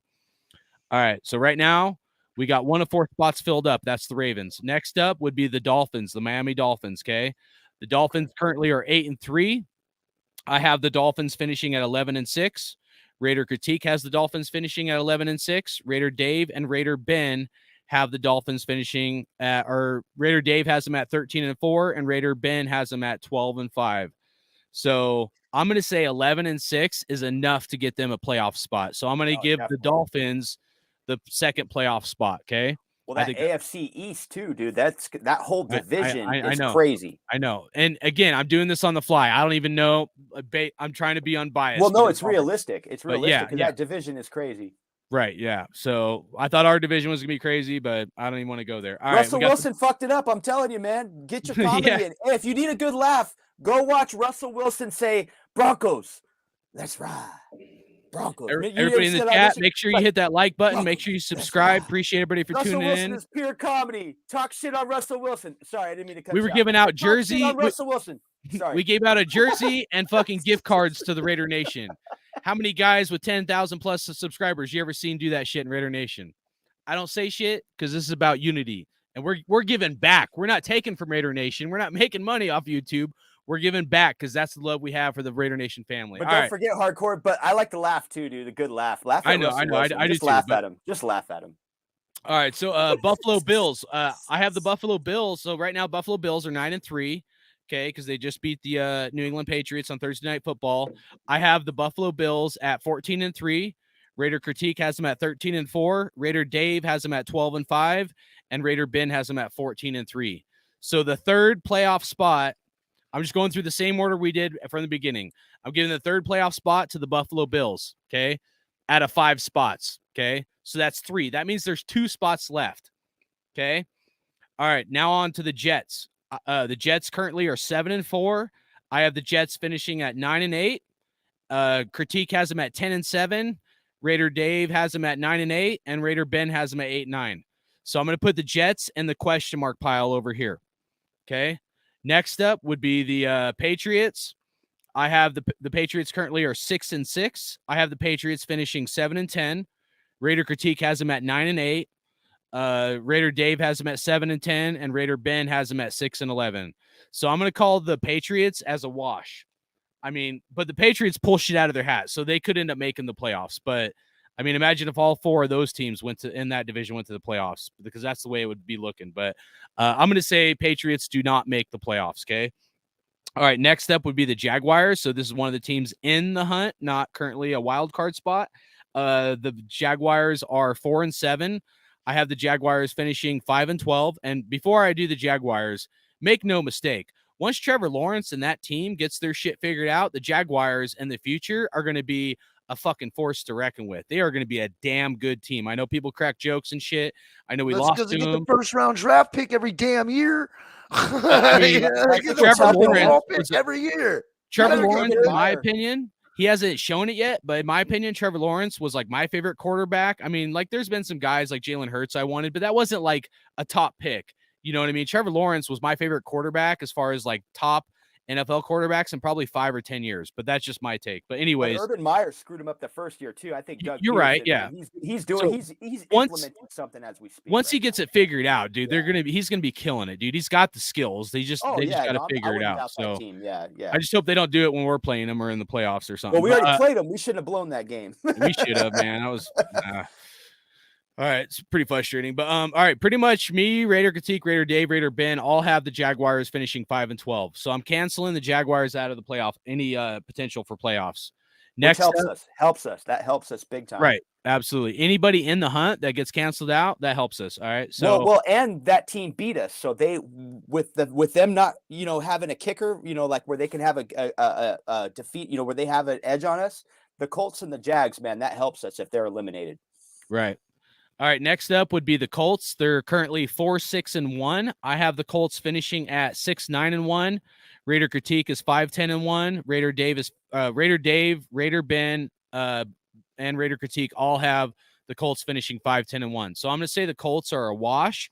We should not have fucking lost that game, but whatever. All right. Next up is the chokers, man. This is a tough one right here. All right. So the chokers currently are 6-5. I have the chokers finishing at 9-8. Raider Critique, Raider Dave, and Raider Ben all have the Chargers finishing 10-7. Okay. And I have the Chargers finishing 9-8. So Chargers, I'm going to put in the question mark pile. So let's go back over it again, because I know it's a lot to go through all these teams. I mean, even in my own brain, you know, and I know people are probably listening. All right. So we got first up, again, there's 5 playoff spots, because I think the Chiefs and the Titans are a lock. Okay. So I'm going to say the Bills are a lock for a playoff spot, ranging from, we'll say 12-5 all the way to 14-3. Okay. Between all of us. So I'm going to say the Bills are in. I'm going to say the Dolphins are in anywhere between 13-4 and 11-6. And I'm just ranging from the lowest to the highest. So what me, Raider Dave, and Raider Ben, Raider Critique all came up with. Next up would be the Ravens, anywhere from 9-8 to 11-6. I think 11-6 or 10-5 or 10 and or it'd be like probably 12-5 or 11-6 is probably realistic for the Ravens. Okay. So right there is 3 teams that have a lock for a playoff spot. Now I'm going to pull out the question mark pile again. Question mark pile. We have the Bengals, the Browns, the Jets, and the Chargers. Okay. So that's 4 spots. Okay. And there's only 2 available at this point. Remember, we have the Ravens, the Bills, and the Dolphins all going to the playoffs. If you know, this scenario was accurate. Okay. Anything can happen on any given Sunday, but I'm just saying right now there's 3 locked spots. That means there's 2 spots left, and we want the Raiders to have one. Well, who won the AFC North in this? I'm just curious. Would have been the Bills. Okay. So the Bills win the AFC North. So that means the Dolphins would have to come in as a wild card. Correct. Yeah. Correct. So, and one thing to factor in the Chargers, 4 of their losses are to NFC teams. They've lost to San Francisco, the Rams already, the Cardinals, and I don't know if they played the Seahawks. Let me see if they played the Seahawks.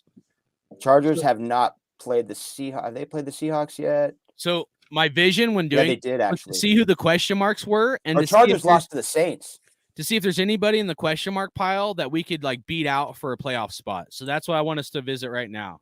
So the Chargers, because they're finishing 10-7, so we want the Raiders to finish 10-7. But if the Chargers, because that means the Raiders would have to beat the Chargers. So if the Chargers are 10-7, just an FYI on the Chargers, 5 of their losses are to the NFC. They lost every NFC team. Okay, they've already cleared their NFC schedule. So 5 of their losses to an NFC team.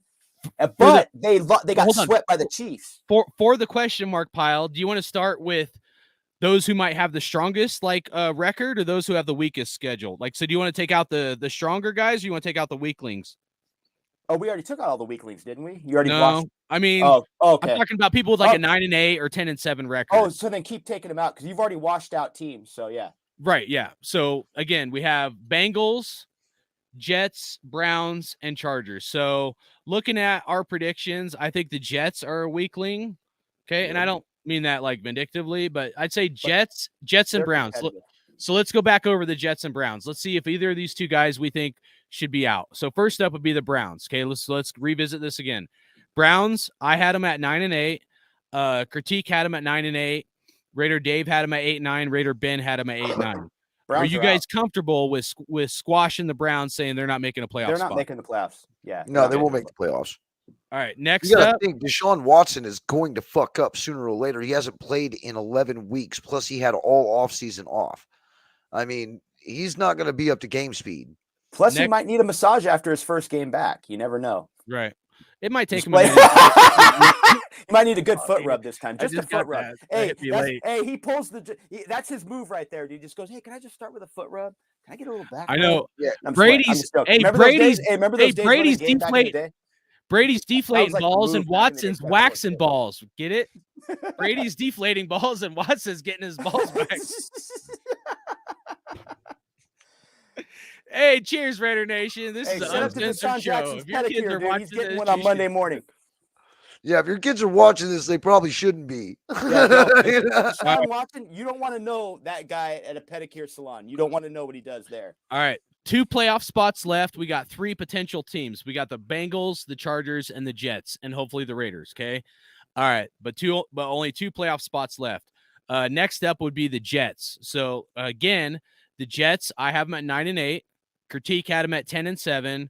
Raider Dave has them at 9-8, and Raider Ben has them at 8-9. And I could do like an average. I could add all these up, divided by 4, and figure out the average to see to try to make it fair with 4 people, kind of given our predictions. But I'm gonna say, based off of the 4 different ones, the Jets at 9-8, 10-7, 9-8, and 8-9. I think they would be out of the playoffs. Yeah, I think they would be because of the division they're in.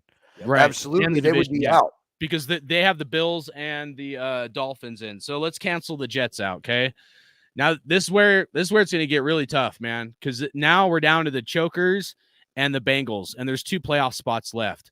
Essentially, and this is the other thing I wanted everybody, if you're watching this still, thank you, appreciate it. Please hit the thumbs up and subscribe, all that stuff. But I want to get down to the nitty-gritty to see, first of all, if it's possible for the Raiders to make the playoffs. Second of all, if we could even lose 1 game and still make the playoffs. And looking at this shit right now, if we lost even 1 game, we're not making the playoffs. We're not, because there's other teams that are 9-8 and shit like that. We would literally have to win out. And it starts this Sunday with the Chokers. But all right. So we got the Chokers and the Bengals, okay? The Bengals, let's start with the Bengals, okay? The Bengals are currently 7-4. I have the Bengals finishing at 10-7. Raider Critique has the Bengals finishing 11-6. Raider Dave has them at 11-6, and Raider Ben has them at 9-8. Okay. And then let's go over to the Chokers. Okay. I got the Chokers finishing at 9-8. Raider Critique has them at 10-7. Actually, Raider Critique, Raider Ben, and Raider Dave all have the Chargers finishing at 10-7. So looking at this, it's really tough because you got three people, meaning Critique, Dave, and Ben, have the Chargers finishing 10-7. I have them at 9-8. Okay. The Bengals, I have at 10-7. Critique, Raider Dave has them 11-6, and Raider Ben has them at 9-8. So it's almost like a 50-50 split. If you look at the, kind of how we judged where the records would be and stuff. And I'm almost leaning more towards the Chargers not getting a spot. I mean, it could be a tiebreaker for us and the Chargers if this scenario were to play out, almost like last year, where we need other teams to lose and all this crazy shit to happen, like the last week or second to last week of the NFL, for us to get one of these 2 playoff spots still available. In order for us to beat the Chargers at this moment, Dave already said it, because we went out, correct? All right. Well, they have to split with the Chiefs. So the tiebreaker would be because we beat the Chiefs. Yep. They got swept by the Chiefs. Yep, they've already been swept. We would be in. They would go home, and that would be our way into the playoffs, making the Bengals, the Chiefs, the Dolphins, the Bills, the Titans, and the Ravens all going into the playoffs for the AFC. Good Lord. You guys, I just glanced over. You guys watching this USC game at all? No. I glanced over, and there's some dude from Utah getting his fucking helmet clocked off, dude. Oh, shit. He gets hit, and he's like whiplash, and his helmet goes fucking flying off, dude. Yeah. That shit was fucking awesome. Sorry. Yeah. No, but the key is we're in this run, the 6 game stretch. It's key that the Raiders catch up to the Chargers in AFC in conference wins. First. So right now the Raiders are 3-5 in the conference, and the Chargers are 4-3. The Chargers have taken their lumps from the NFC teams this year, 0-5 versus NFC teams. So yeah, man, with I believe we had the Dolphins. The Dolphins play the Chargers this year, so that's going to be a key game, Tua versus Herbert. But yeah, man, us taking care of business and beating the Chargers this Sunday, that's going to open up a huge window for the Raiders to get into the playoffs. Well, to start their run for the playoffs, I should say. I definitely think we can beat the Chargers. I mean, here's the Bengals schedule. Let me pull up the Chargers schedule here again. We're going to need a miracle. I mean, I'm not going to lie. We're going to need a miracle. Well, here's your 2 tough AFC games. You got Miami and Tennessee. Actually, 3. They got the Raiders, Miami, and Tennessee. I mean, if the Chargers drop 3 straight right here, you never know. You never know. I had I had the Chargers losing to the Dolphins, the Titans, and The Raiders. That's 3-game losing streak right there for the Chargers. I had them losing to the Colts. I don't remember why I chose them to lose to the Colts. And then I had them beating the Rams and the. Oh, that's because you fucking hate the Chargers. That's why. Yeah, you have to find it in you. You have to dig deep and find that in you to pick the Chargers. You know what I'm saying, dude? You know, that's a tough one, man. So it's like if it was up to me, it would be tie. So what do you guys think? If you were to choose, if we throw out kind of our analysis of what kind of, and we tried to be unbiased, at least I did. That's why I wanted to do this before we talked about Chargers and stuff. You know, I hate them almost as much as the Chiefs and the Broncos, but kind of depends. The Chiefs are my number one hated team. I've always hated the Chiefs since day one. Broncos are my number one. Chiefs are my number two, and then Chargers, and then like Patriots, Steelers, Ravens. Ravens for what they did to fucking Rich Gannon back in the day, and I'm sure there's a fat ass. Yep, Syracuse, that piece of shit. But anyway, so that's a whole nother tangent. But you know, I don't know. I mean, if I were to pick one of these two teams that's not going to be in, it's like Chargers or Bengals. I'm gonna have to go. It's fucking hard for me to make this decision. I'm gonna have to say somehow the Bengals don't make it in.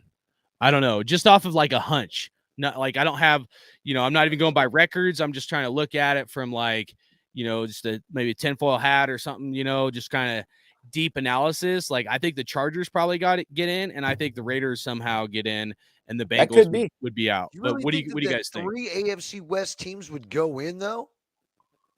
I mean, because that would make 3 AFC West teams going in. Yeah, it could happen. I think that only means one out of the North. If we were 10-7 and the Chargers were 10-7 and the Bengals are 10-7, what's going to be the tiebreakers? It's going to come out to your AFC record, probably. You know what I mean? Record, your overall conference record, and then your head-to-head record. Your overall conference record. So anyway, your head-to-head record and then conference, or vice versa. Right, head-to-head or conference record. It'll come down to one of those. But anyway, guys, I got to get out of here, man. You guys have a wonderful time. I appreciate y'all for letting me grace you with my presence. And, man, it's always great to get on here and talk with y'all, man. It really is. Cheers to your critique, man, from Cali, buddy. Right on. Raider Critique. Love you, brother. Take it easy, man. Hey, I love you all too, man. Fucking, if you're up that early at 11:30 Central Standard Time in the morning, you know, come on by. Say hello to your boy. Is that tomorrow? Tomorrow, you're going to be on tomorrow? Is that what you're saying? Yeah, tomorrow will be my pregame at 11:30 in the morning Central Standard Time. Cool. And we'll do it then, and then you know, I'll probably be back online with y'all for the postgame. So you already know how that works. Hopefully we'll be doing it again. I'll be working tomorrow on the West Coast, 8 a.m. Pacific Standard, but I'll check you out, Critique. I'll bring my headset to work tomorrow and check you out, brother, and jump in the chat, and you know, we'll chop it up Raider style, dude. Oh yeah, and don't forget the USA is playing. Oh shit, who are they playing? Oh, it's at the tip of my tongue. Anyways, the soccer team is playing tomorrow, starting at it's like I think 7 p.m. Pacific time. So if you guys are into soccer, my wife's into soccer, but anyways, yeah, I've been watching World Cup, man. Hey, they're really great athletes, but I'll tell you what, man, what they need to do. You know how you fix soccer? You shorten the field. You take away a couple of the other players, you know what I mean? And you only have 2 defenders, 2 guards, and a goalie. And then cover that shit with ice.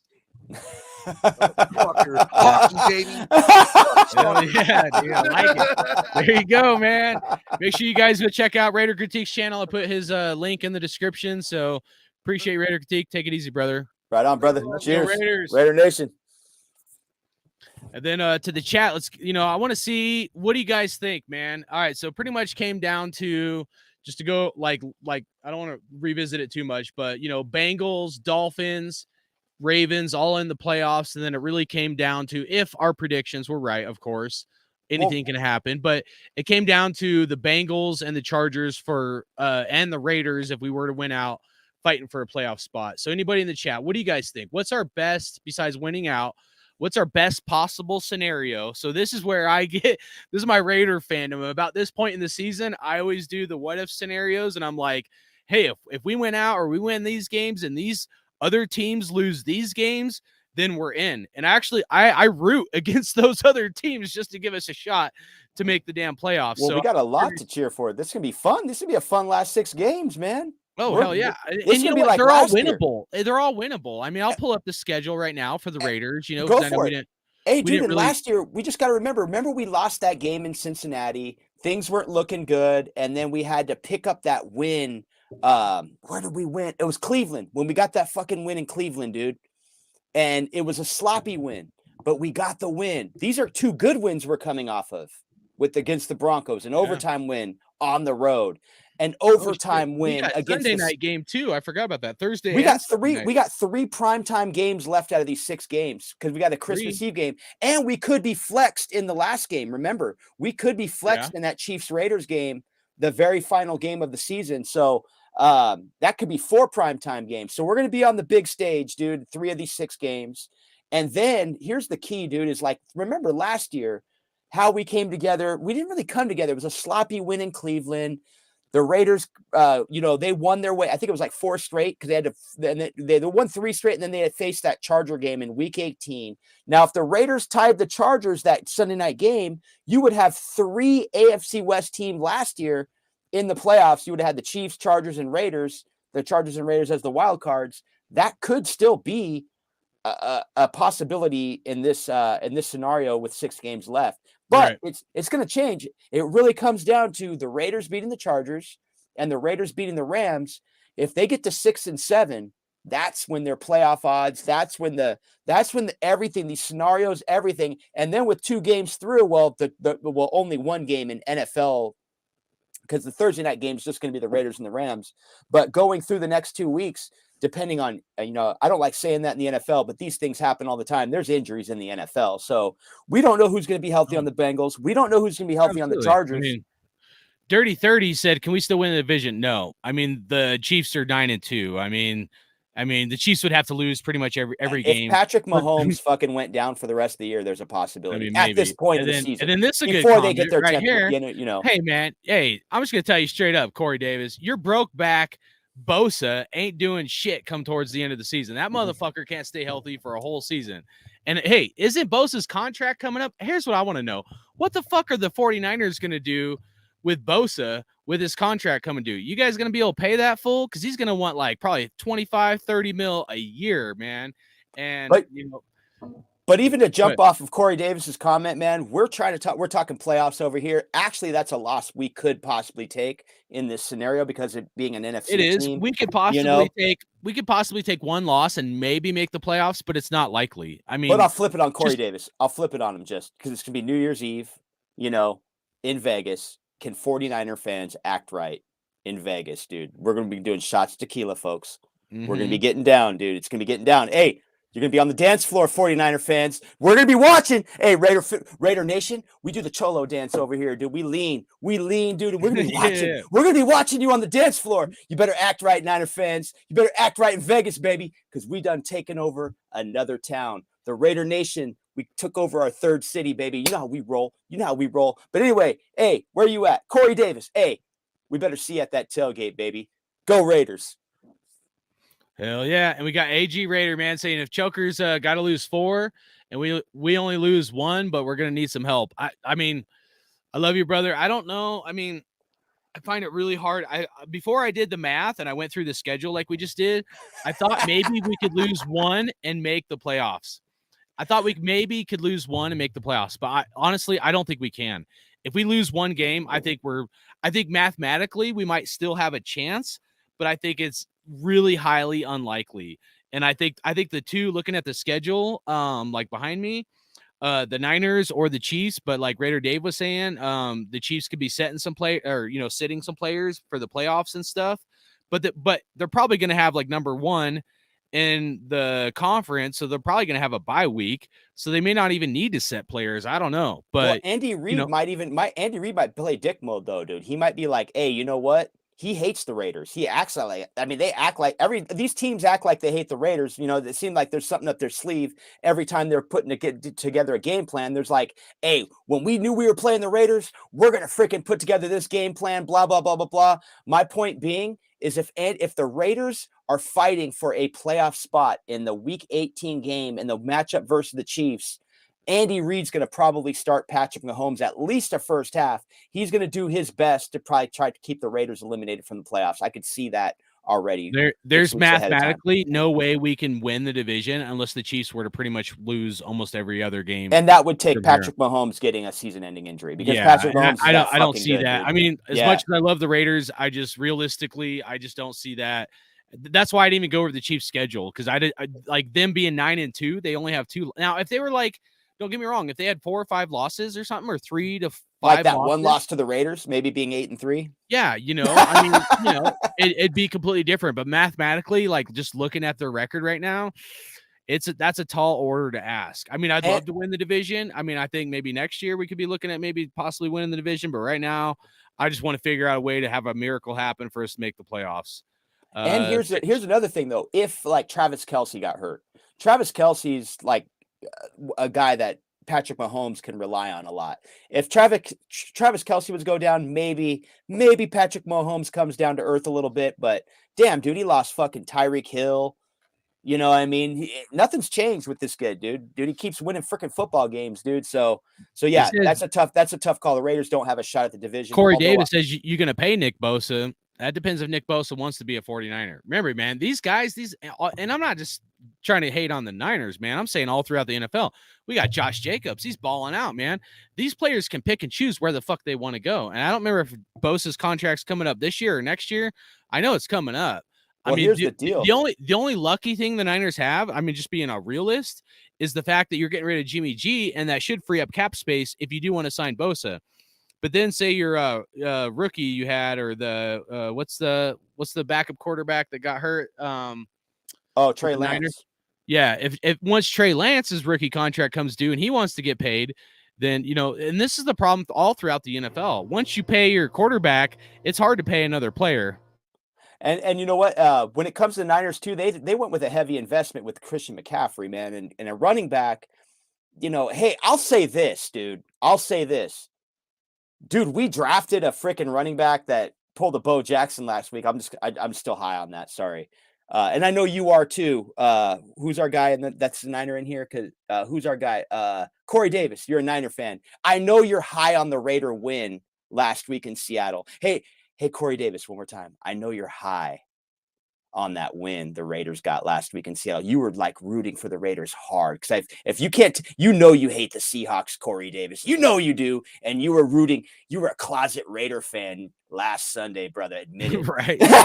But anyway, aside from all that, you see how we deal with trolls. We deal with trolls. The trolls come from beneath. Raider Nation comes from above. You know what I'm saying? Haters stay low, winners stay high. Hey, here we go. But hey, you know what? But anyway, here's the thing, man. As far as the Niners, they went with a heavy investment in Christian McCaffrey. I think they're going for a Super Bowl this year. Hey, hopefully we're playing spoiler, man, at that point. If not playing for our playoff hopes, but we could play spoiler for the Niners as well. Who knows? You never know. But a lot of people like the Niners because the NFC is kind of weird this year. You don't know who's good. You got the Vikings that are really good in the NFC. You got the Cowboys. The NFC is kind of a big question mark. I lived in Cali, bro. You know that. But I mean, it was kind of weird when I moved to Cali for at first. But it's hard for me because I know there's the Bay rivalry and shit, but honestly, I had a lot of friends who were or quite a few friends that were Niner fans and stuff, but most of them I really didn't even respect, even if they were my friend. Because why? It's you started being a Niner fan when they had Joe Montana and Jerry Rice. You know what I mean? You started liking that's team. Easy. Yeah, that's basic. You started liking a team when they were fucking one of, if not the best team, besides maybe the Cowboys back then and the Buffalo Bills with Jim Kelly and Thurman Thomas. But you literally started liking a team that was one of the best teams in the NFL. I don't have any respect for that. I mean, and they won 4 Super Bowls in the 80s, dude, and then 1 in the 90s. And there's some old school Raider fans I would maybe question as well. Where it's quite convenient to be a Niners fan back then. It was quite convenient. That's what I'm saying. That's all I'm saying, man. You know what I mean? So everybody wants to be fans choose Niners versus Raiders and all this shit, but it's dude, you started being a fucking Weiner fan when they were one of the best teams in the NFL. Ronnie Lott, Roger Craig, Jerry Rice, Joe Montana, and then Steve Young was pretty good, I would say. Got you guys a Super Bowl win. So I don't know, Corey man. Davis, I'm just having fun with you too. I know I got you admitted. It's all good, dude. I know you were, dude. It's cool, man. But I got a friend, man. Like I go back with people, dude, that are Niners fans from like my childhood, friends from Sacramento, you name it. Some of them are Sacramento Kings fan. I like talking shit on the Kings all the time. Don't get me wrong. And but anyway, I'll tell you, man, with the Niners Raiders rivalry, since we're talking about it, dude. Man, that was one thing. But when you go to like Oakland, you go to a game, dude, and like I'll never forget, dude, getting the random middle finger from every Niner fan in the Bay Area. I love that, dude. When you're just cruising around, dude, and you just get that finger and know it, dude. When somebody holds that middle finger up at you, dude, you know that's a Niner fan. I'll be like, yo, what's up with the middle finger, dog? I'm just pumping gas over here. I'm just pumping gas, reading the paper, ready for a game. You're flipping me off. Haters, baby. Love it. There's a lot of prissy Niner fans. You know what I mean? The blue collared, like fucking gangster. Hey, Niner fans, let me tell you something. Like I ain't saying Niners ain't got no hardcore fans, but I'm just saying like most of the people in Cali, dude, if you're like a blue collar motherfucker, dude, you're a Raider fan. Yeah. If you're some prissy motherfucker who got spoon fed and you were titty fed from your fucking your mama for too long, you're like 18, still getting spoon fed, fucking living out of her house, then you're a Niner fan. I mean, straight up, like you know what I mean. Check this out.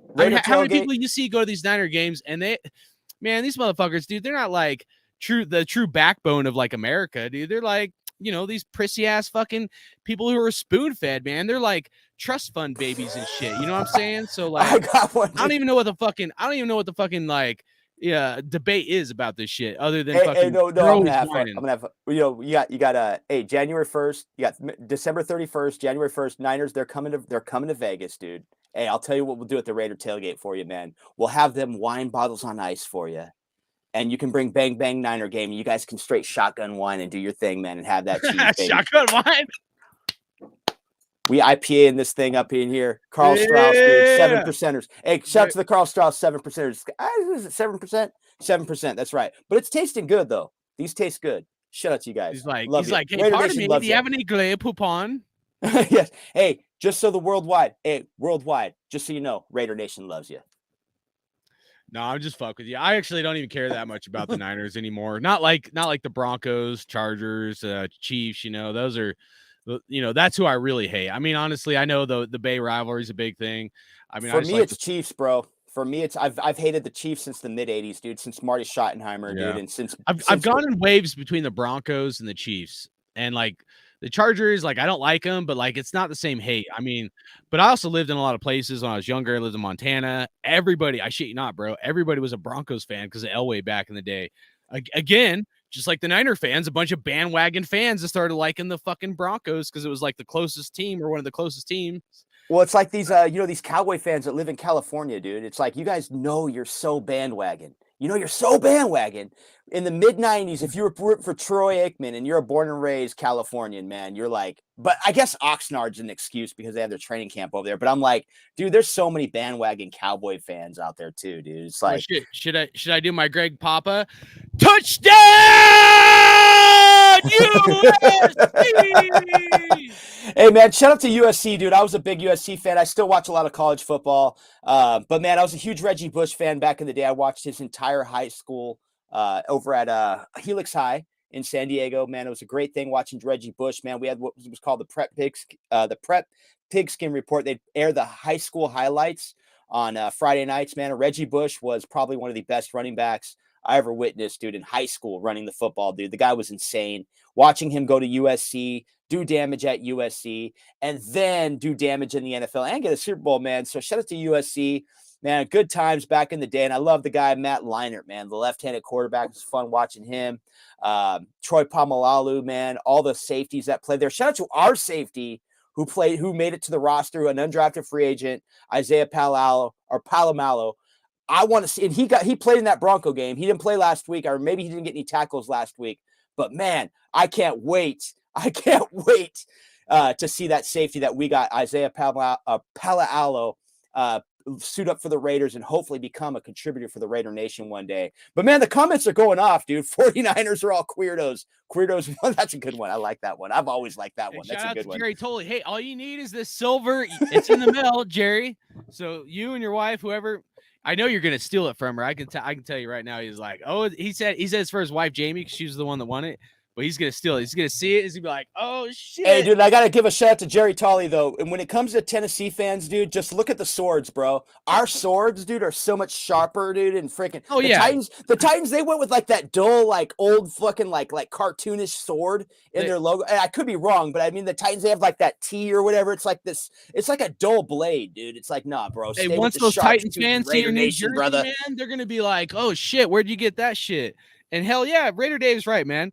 We got the Buccaneers and the fucking Titans, man. All these teams try to copy our fucking logo, man. Be original. Even the Carolina Panthers putting silver and black in their uniform. Just like when you hear these teams calling fucking Steeler Nation, Bronco Nation, it could like now every 32 teams in the NFL is their team name and fucking nation. Dude, I was recycling my beer bottles, bro. With one nation.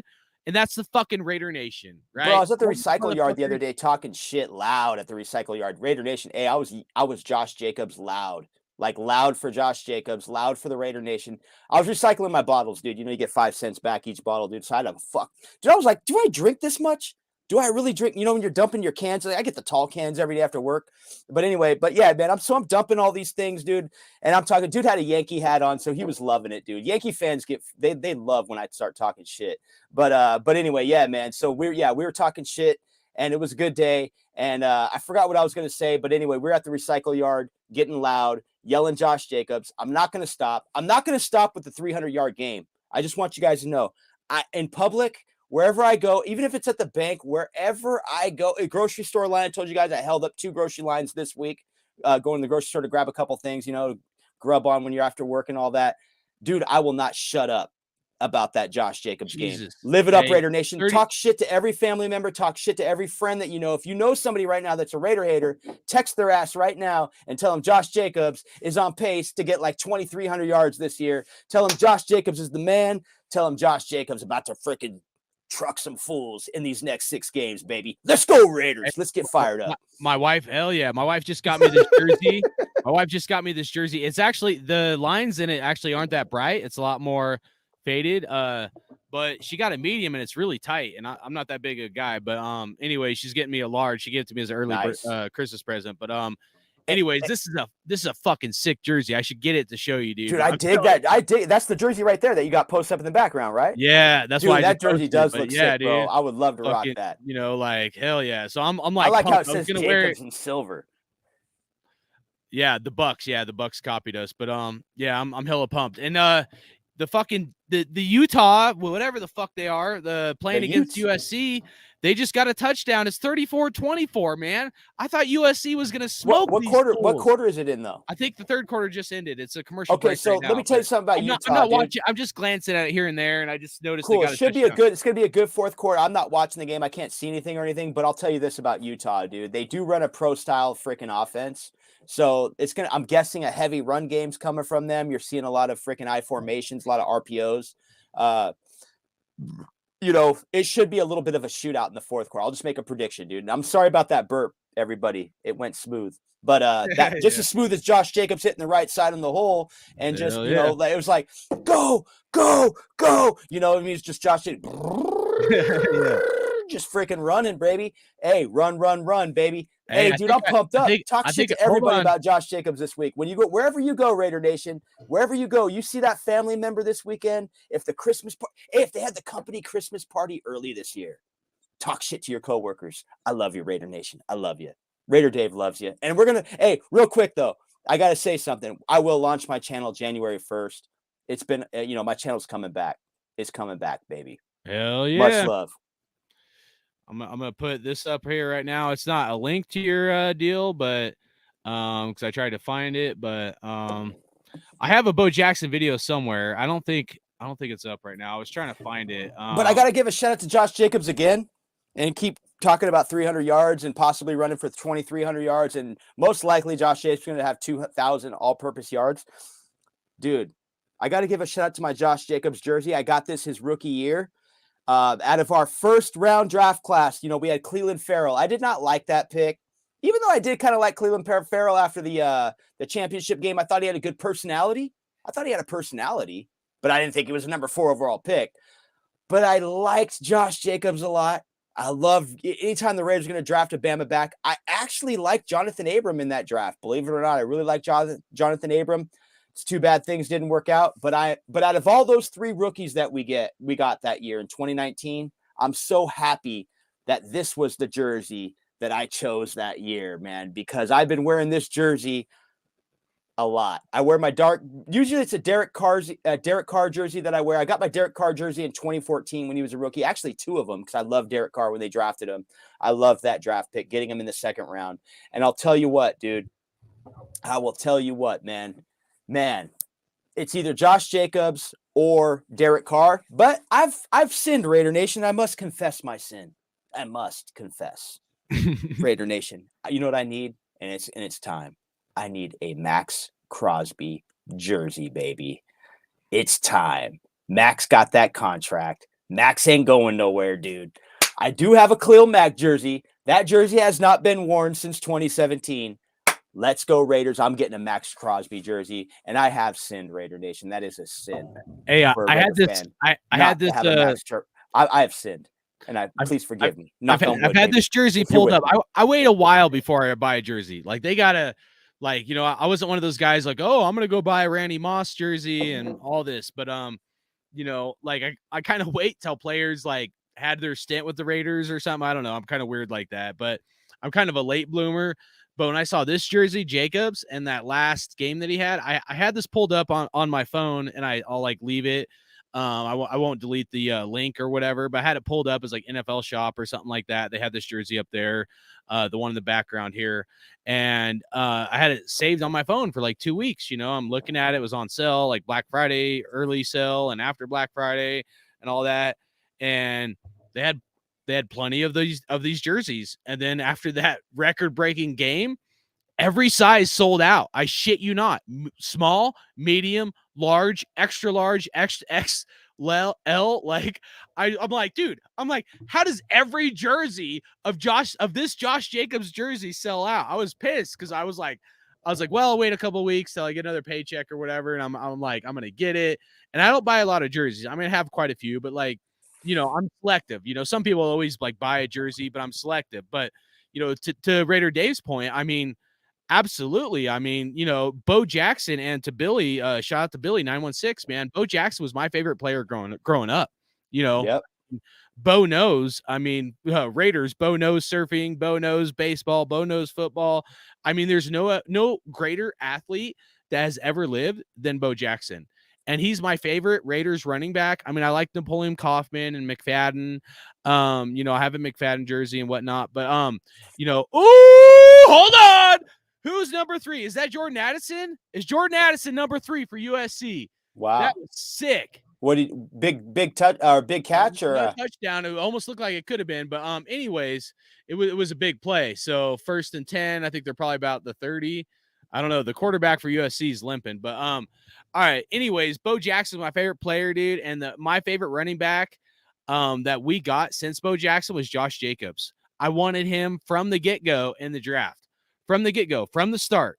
And that's why when I did that video, the intro, and I'll show you guys here, it's only like 10 seconds, but I'll show you my draft reaction. And that's raw. That's why I recorded it, you know, and I didn't post it on here. I did at first, actually, but I took it off because I didn't want to hate on Cleveland Farrell because, like, I didn't want to put out that bad mojo towards him. But, you know, I'm just going to put it back in there real quick, and then we'll go back to the show so you can see my reaction when we got Josh Jacobs, because this is a guy that, like, I could tell had something different in him. So check it out. Everybody's working for the weekend. All right, pick is in for the Raiders. Hopefully it's Josh Jacobs. Let's go. I got kicked in the nuts the first pick. Let's see who it is. Let's go. The Oakland Raiders select Josh Jacobs. Yes! Yeah! Fucking touchdown! Raiders! Let's go! One nation, Raider Nation. That makes up for Cleveland Farrell. Let's go! All right, so that was my reaction. And guess what jersey I was wearing, as Dave pointed out the other show? I was wearing my Bo Jackson jersey. Like, straight up, man. That's like my throwback Bo Jackson jersey. So, I mean, I'm right there with you, man. I love Bo, man. And Josh Jacobs. The spike was on point on that, dude. Yeah, I have a foam football. I used to break shit, man. I'm just shitting you know, I used to break shit. I get pretty fired up, man, when I'm Raiders are on and shit. So I bought this foam football, and so I fucking spiked that shit, and like the chances of breaking something are a lot less with that foam football. It saved me. I've thrown it against the wall. It's got a little rip in it because I've thrown that fucking thing so hard. But thanks, yeah. I mean, it should be like a 9 out of 10 spike, maybe a 10. Oh, dude, it was a 10, bro. It was perfect. Dude, yeah. I mean, like, that's a hard thing that's a hard achieve, too. You got to think, remember last week we saw the hold going down with the field goals, you know, I mean, sometimes it's shaky, dude. Yeah, bro, you got right on point, right on the nice side of the football, dude. So you get a nice spike, that was like a Rob Gronkowski times 10 spike, bro. Rob Gronkowski ain't got shit on your spike. I'll put it that way, dude. You know what I mean? So fuck the Patriots. But anyway, let's get into a comment here, though, real quick, dude. Southside, I believe it was Dirty 3 Productions, dude. He said, he asked if I was going to get a homer away, Max Crosby. Both, bro. Sometimes when a player's that good, it's like Josh Jacobs. Josh Jacobs ran for 300 yards in an away jersey. So I gotta get that Josh Jacobs away as well. But yeah, if I'm going Max Crosby, dude, I'm going to have to go both, dude. I'm going to have a home and away, dude, because he is looking like the franchise player, dude. And man, you know, when you see guys like, we got guys like Devontae Adams, Josh Jacobs, Max Crosby, and then who knows with this offensive line, dude. You got Thayer Munford, dude, who's starting to light it up. You got guys like, what's his name, dude? The rookie Dylan Parham. I like that guy. He hasn't caught too much media attention recently, but Parham, man, he's a big player pulling as a guard, you know, all across the field with that offensive line. So we'll get into this comment here. Yeah, I wish the Niners could have Max Crosby. Just think of him on the other side of Nick Bosa. Hey, that's a fair comment, man. Yeah, Max Crosby is a steal too, a diamond in the rough, man. And you know, he comes from what was it?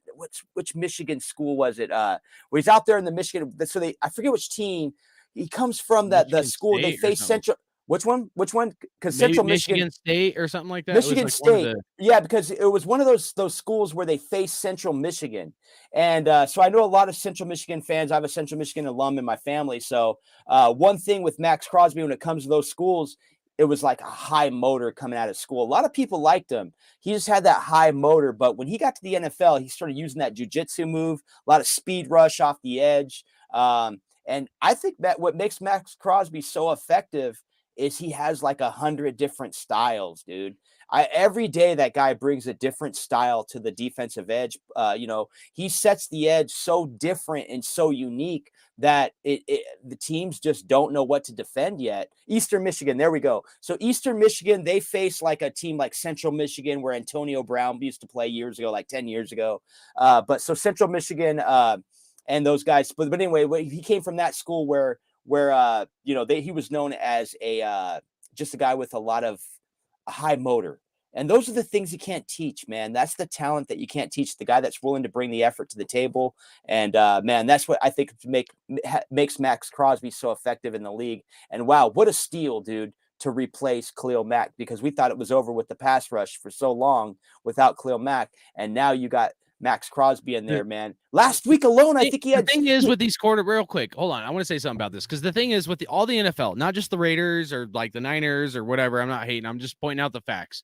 When you're paying quarterbacks 35 to 50 mil, we'll say, okay, and then these defensive ends are wanting like 20 to 25 mil, somewhere in that range. It's going to be really hard to afford with the cap space and stuff 2 defensive ends, unless you're going to give them a huge signing bonus. With that kind of money, with everybody else on your team, you still got to pay. And if you got to pay a quarterback top dog money, I mean, you just you mathematically can't afford it. You can't afford 2 top high end defensive ends is like great as it sounds, whether Nick Bosa was a Raider or Max Crosby was a Niner.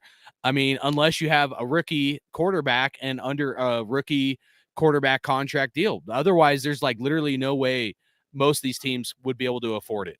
And shout out to the comment, Dirty 30 Productions put, after that Cleveland Farrell pick, we needed that. Wow, dude, imagine if we had like Josh Allen on the edge opposite of Max Crosby. Imagine if we had like Devin White, dude.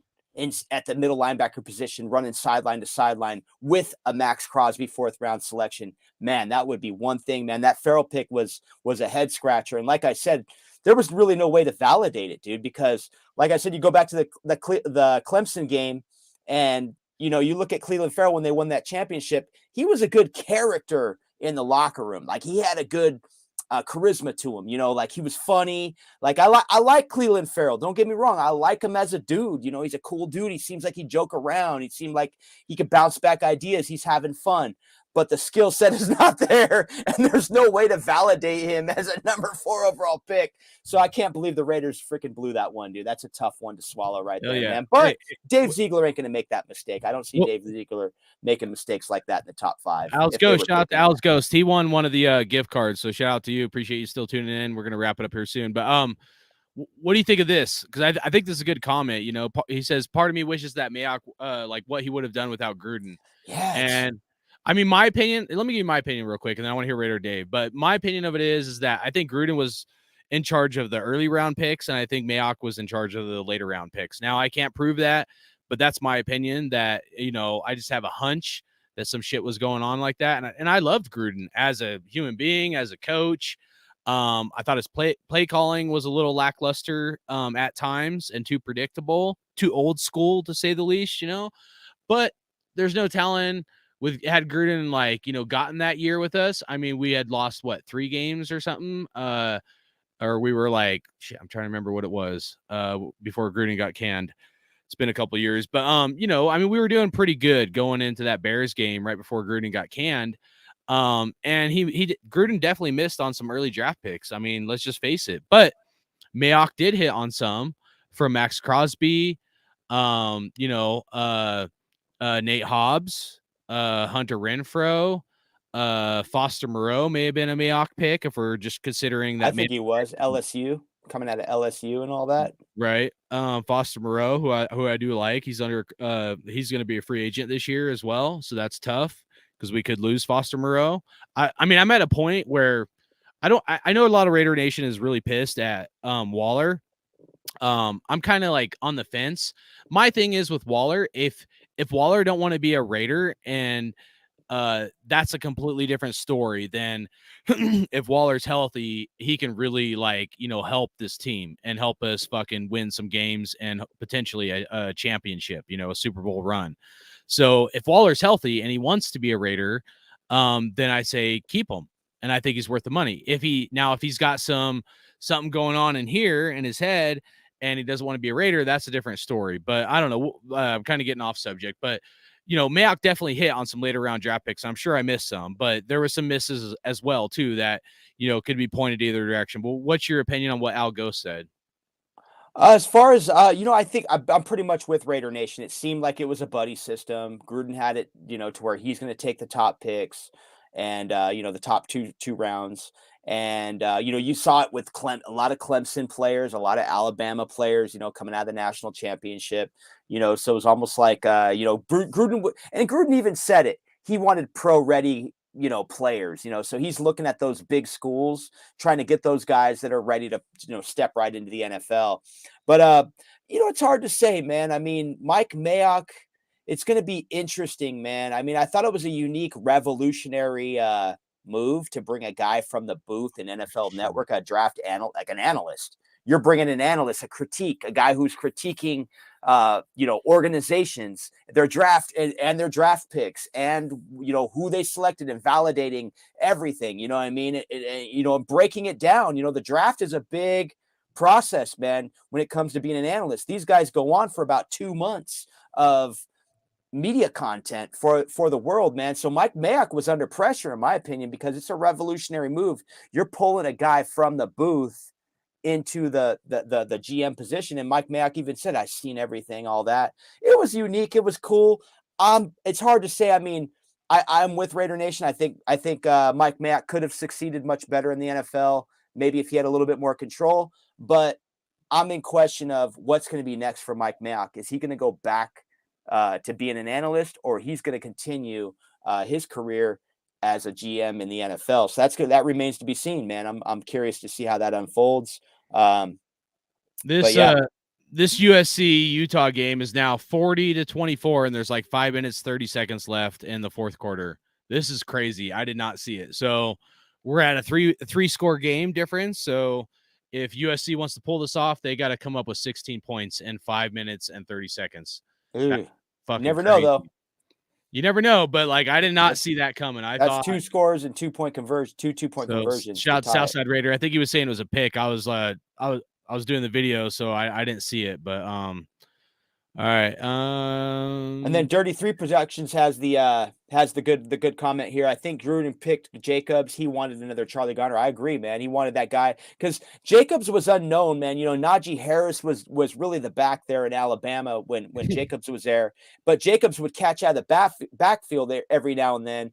And you know, so there was a lot of gray area with Josh Jacobs because he wasn't, you know, the tires, you know, I mean, he had a lot of meat left on the tires because he wasn't really used at Alabama. So coming into the league, you know, that was going to be the interesting part was Jacobs catching the football in the backfield. And we're seeing that now with Josh McDaniels calling plays. You know, he's getting him a little bit more involved in the passing game, man. So yeah, but man, I loved watching Charlie Garner, man. Charlie Garner was he was. I should have mentioned him earlier when I was talking about Raider running backs, but yeah, he was a sensation. And we even going back to like Philadelphia when Charlie Garner was with Philadelphia, that was a good style of back, man. And he was a Niner too, right? For a while, he was a Niner as well. Yeah. He was a Niner as well. But I think it was Charlie Garner and Ricky Waters. Was it Ricky Waters and Charlie Garner, like the tandem they had in Philadelphia? So, yeah. But the way those guys ran, they had that upper body, they had the lower body, but they were just a little taller. Ricky Waters was a Niner as well, wasn't he? At one point, I think he became a Niner as well, man. Yeah. So backs in this league, you know, a lot of running backs, man. You're expendable, man. So yeah, that's going to be the biggest thing with Josh Jacobs going the offseason. Whether the Raiders secure shout out to Corey Davis, man. Appreciate you subbing to the channel. Right on, shout out to you, bro. People that are, you know, this are like, you know, for the Raiders and stuff. But if you're, you know, a fan of another team, even the Niners, man, I'm not going to hate on you. Just be, you know, respectful. Like, you know, friendly banter is cool. But like, you know, I've been in other chats and stuff where people get like really out of hand, and that shit like ain't cool. Oh no, like, it's all love. I'll talk some shit too, like kind of like friendly love, but friendly love's a little different than like fucking getting personal. And some people get just real stupid. So people that get real stupid, I'll ban. Like I try not to ask for subs, you know, but I do appreciate it. So you know, we're all about bringing unity, man, and chopping up football. It's going to be, I'll tell you this, man, Niners are a good team. I mean, I'll just tell, you know, I'll tell you straight up. I mean, I'll tip my hat to the Niners, even Jimmy G. I mean, I know a lot of Niner fans wanted to get rid of Jimmy G and whatnot, but I mean, the Niners probably wouldn't be where they're at without Jimmy G. Those are the facts, you know, and it's probably a blessing to you guys that you had Jimmy G. Yeah, going into the season, I'm sure a lot of Niner fans didn't want Jimmy G, but hey, you guys got a chance not just to make the playoffs, but probably make a run at it, you know? So we'll see. I can't say I'm a root for the Niners, but I would love to see a Niner Raider Super Bowl. Actually, when I was a kid, we used to do I was like third grade or something. We do these stories, and I would always do Raiders and Niners like in a Super Bowl, and it's never happened. But I think that would be a pretty fucking badass Super Bowl to see the Niners and Raiders in a Super Bowl, man. Yeah, man. You know, I'm in California over here, so you know, so I got friends that are Niner fans, dude. I actually one of my good friends going way back as a Niner fan, and but it's funny, we do talk a lot of shit, and I mean a lot of shit, like where, like, well, he's basically most of the time he's got to tell me to shut the fuck up. Hey, my best friend, because I tell him every year the Raiders are going to the Super Bowl. I'm that guy, so he's like, dude, I've been waiting. Like, and seriously, like, it goes back. He and I even watched that game way back in the day when Jeff George. God, you want to talk about getting shit talked to you, dude? Have Jeff George be your quarterback on Monday Night Football versus the Kansas City Chiefs. I don't know if you guys remember when Jeff George just handed it to Derek Brooks. God, man, he still talks shit to me. That dude, that was like 1996. I literally, dude, I get shit talked to me all the time, man. It's crazy. I think this is accurate. That Gruden picked Josh Jacobs. I think that's accurate, and I think we should tip our hat as much as like hate as we give Gruden. We should tip our hat because remember, as our last video, I said Josh Jacobs was our first pick from the Khalil Mack trade.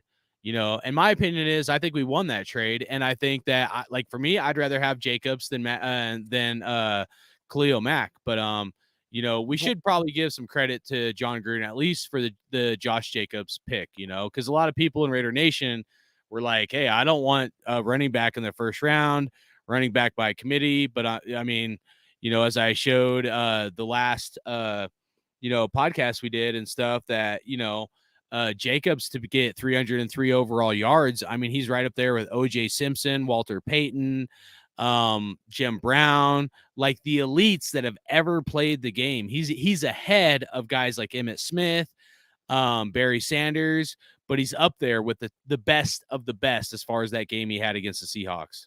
Well, remember, John Gruden, when he came in, his thing was implementing old school Raider style, Right, and that was introducing them to Raider players. So Josh Jacobs was educated about Bo Jackson, Marcus Allen, and other Raider running backs, Skip Thomas and all those guys, or all those guys back in the day. So like, you got, so John Gruden brought the old school in. He knows who can play football. That's what his thing was getting guys in the building who want to play football.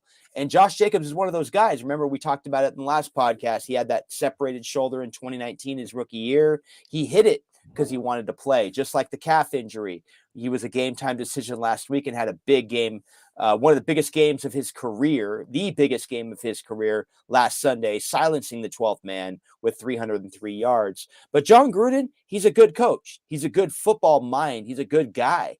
But here's the thing, dude. He's not the greatest at personnel moves. And that's what Gruden was trying to do.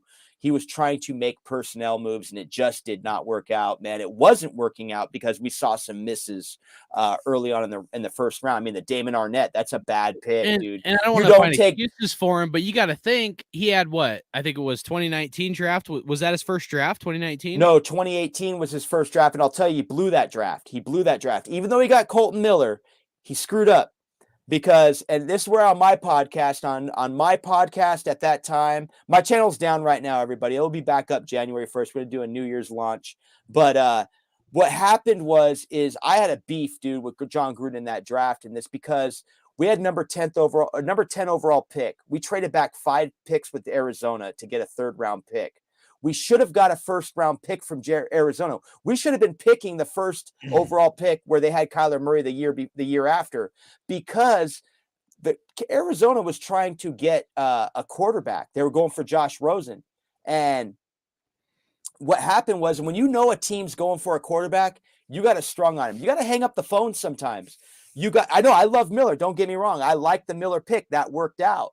But the trade value wasn't there. So just like Dave Ziegler, when the Green Bay Packers are on the phone with him and they say, hey, look, we want 2 first round picks for Davante Adams. He's the best wide receiver in the league. And Dave Ziegler says, no, I got a 1st round pick and I got a 2nd round pick for you. That's all I got. Click, you hang up. He waited 6 days or something like that, or a few days. Green Bay picked up the phone, called back. Hey, we can't re-sign this player. Is your offer still on the table? Boom. The Raiders get Davante Adams on the deal that they want. And that's where I have a beef with Gruden in that, because Gruden was doing all the personnel moves himself, and Gruden fucked up, man. He should have got a 1st round pick out of Arizona. I would have and it really comes down to patience. It just comes down to click, nope, hang up. Hey, dude. And that's where an experienced GM, a real good or up and coming GM would make a move like that, because it's a game of patience, man. And that's what Dave Ziegler is showing us right now, is it's a game of game of patience. So you go to the draft, they don't have their 1st and 2nd round pick in the 2022 draft, but Dave Ziegler, with his next pick, his 1st pick in the draft, he gets Dylan Parham. Dylan Parham was one of the highest graded guys, I think, one of the highest graded guards in the league in the first like 6 games or something like that with PF, as far as rookies go. So like Dylan Parham's looking like a great draft pick. Thayer Munford, we had Q on, dude. We were talking about the undrafted class. We got 4 undrafted classmen contributing to this team. So Dave Ziegler's showing us he can draft. Now check this out. Gruden screws up. You get Damon Arnett, dude. Damon Arnett, on my mock back then, wasn't even a 4th rounder. He was undraftable in my personal opinion. I thought he sucked. And then they take him. And I'm like, dude, why did they take Damon Arnett? And then they're like, then you hear these rumors like, oh, I think he ran a 4.440. He timed a 4.440 at, some scouts clocked him at a 4.4. I'm like, so what? This guy is not a 20th overall pick or 19th overall, whatever he was. We should have got Kenneth Murray at least. And I'm not saying he's the greatest linebacker in the league, but we should have got at least a guy like Kenneth Murray. Maybe next year was Alex Leatherwood. We take Alex Leatherwood, another guy I looked at. I'm like, dude, this guy's a 4th round pick, if at best. Look at him now. They cut him. And nobody even really, I mean, Alex Leatherwood's playing with like the Bears. I think he's doing okay, maybe contributes. But I mean, Leatherwood's not a 20th overall pick. And we passed on a guy like Christian Darrisaw, who was available. I think Gruden, he's an emotional guy. I'm an emotional Raider fan. That's why I'm hardcore Raider. But I think he missed on a lot of draft picks because he went too much off of emotions, But those draft picks are bad. Those are like no, you're right. You're right. Absolutely, like stupid. Absolutely. Like and part of it is though. I mean, and I'm not trying to like necessarily defend him, but I think part of it was COVID and not being able to meet people in person. Yeah, true. But real quick, the Utah just got another touchdown. It's 47-24. Utah beating USC with 1 minute 52 seconds left. So that sucks. My dad was a USC fan. I wasn't huge into USC because, like, I kind of, I'm not huge into college, football. And I actually kind of like the Cornhuskers, but they've sucked for a long time. But anyways, heart goes out to all the USC fans out there, dude, because I know there's a lot of Raider fans who are USC fans. What's the score? Like 47-24. So USC is going to get knocked out of the playoffs because of this. That's why this is huge. So I'm really just mind bogged. I'm going to lose a little bit of money on this game, but I didn't put a ton on. But it sucks because I had a strong belief that I thought USC was going to show up and really. Did they have any other games on tonight, or is just that was the only game? This is it. I think this is a bowl game, like the Pac-12 or something like that, or. I don't know. I should know, but I'm just not a huge college guy. But I'll watch it for like draft picks and stuff. But other than that, I like to watch some good football games and playoffs and stuff like that. But it just kind of, ultimately, if you're a USC fan, I'm sorry, that sucks. And then to Big Tone's comment, there could be some truth in that. As far as Raider Nation turn on Waller, which is obvious, and then Waller maybe giving up.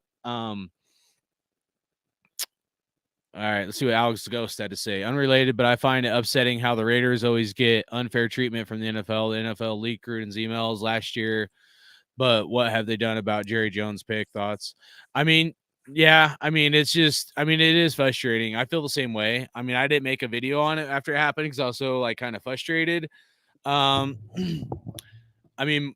real opinion about the whole Gruden thing is, why isn't Daniel Snyder being investigated? Well, not just that, but like here's my thing, right? You always got to look at the money, no matter what you're looking at in life and stuff. Follow the money, okay? Because that's where things lead to. Okay, now we are in Vegas, but like there's a lot of history here that like some need to really understand the context and the complexity to how shit really goes down, and it goes way back, long before I'm talking. You could go to 1960 when the Raiders were like first like coming into an organization. Okay. If you go back as far as Vegas goes, because I think it all ties in and I'll tell you why. If you go back to how Vegas was built, it was built from the Teamsters, essentially like unions. Okay. So people would put money into not necessarily a trust fund, but more like a 401k plan. And that money was used as leverage. So whoever was in charge of that like account for those Teamsters would use that money to be able to give a loan to somebody else to build the casinos in Vegas. Okay. And a lot of people, I think, miss that part about the Teamsters, and the Teamsters were the mafia guys. Okay.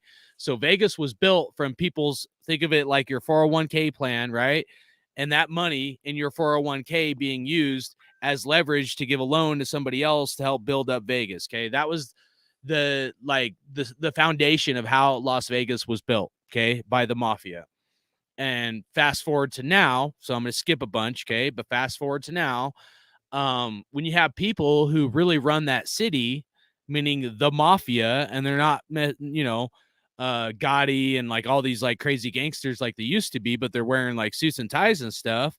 When you have these people who own casinos and who are millionaires and billionaires running that city, if they make an executive decision for who they want to be the coach of the team for that city, they have ties to make shit happen. Okay. I can't prove it. Okay. So this is my tinfoil hat theory. I can't prove it. But if they want to leak something through Wall Street Journal or through the NFL, they got enough money and enough power where those guys can pull those strings, as well as whoever is the main financial institution that gave the loan to the Raiders, which is Bank of America. So there's a lot of ripple effects, and there's a big spider web in this whole shithole. I know everybody thinks it's like the NFL, and I think it is, but I don't think it's only the NFL. I think it's A, B, C, and D, and all the above. And somebody somewhere made the executive decision to put the hit on John Gruden. Now, whether that's because they wanted to get out of the contract or they didn't like his antics and calling out the NFL, or Gruden wasn't their guy of the future, or whatever the fuck it was, at this point, it almost doesn't matter, as much as I hate to say that. But somebody made an executive decision and put a hit on John Gruden. And that's how these millionaires do shit, man. No matter what political party or whatever you're part of, they do shit through the media to get their agenda and their story across of how they want you to see it, not as it really is. Okay. They pay the media to put out a narrative for how they want you to see it. And that's it. That's how real shit works, whether you're talking about the stock market or anything. All this corruption is paid by big companies and organizations that pay money to the media to put out the narrative that they want. Why do you think that the Raiders always had like a negative article when we were leaving Oakland the day before a game? Literally Saturday, some bombshell article would drop right before the Raiders play the game, play a game the next day. You think that's just by happen chance, or you think that's by design? There's no fucking way, it's my opinion, but there's no way that is not by design. There's like, if you were to tally up all the times that bad articles drop for years on the Raiders, there's like the day before a game, there's literally no way that is not by design. Well, one of the reasons money is paying media to drop that shit. Well, one of the reasons when Al Davis was alive, if you remember the media used to have to camp out in front of the Raiders facility in Oakland to get, because they were not allowed in the Raiders building at all. The media, the outside media was not allowed in. Al did not let them in. But I think it goes back even to AFL, NFL. So it goes, and it has to do with corporate owned teams and family owned teams too, because so you got, and then depending on which families are in there, which families are in there. I mean, you think of the Al Davis family. Mark Davis still owns the team. Now, if Mark Davis, he's one of the last of the Davis bloodlines. Because you really think about it, Mark Davis doesn't have any kids. I don't know who Mark Davis would pass this team on to. So when it comes time to switch ownership, the Raiders will be way more corporate than we could ever imagine, even though they've gone corporate now to a certain degree.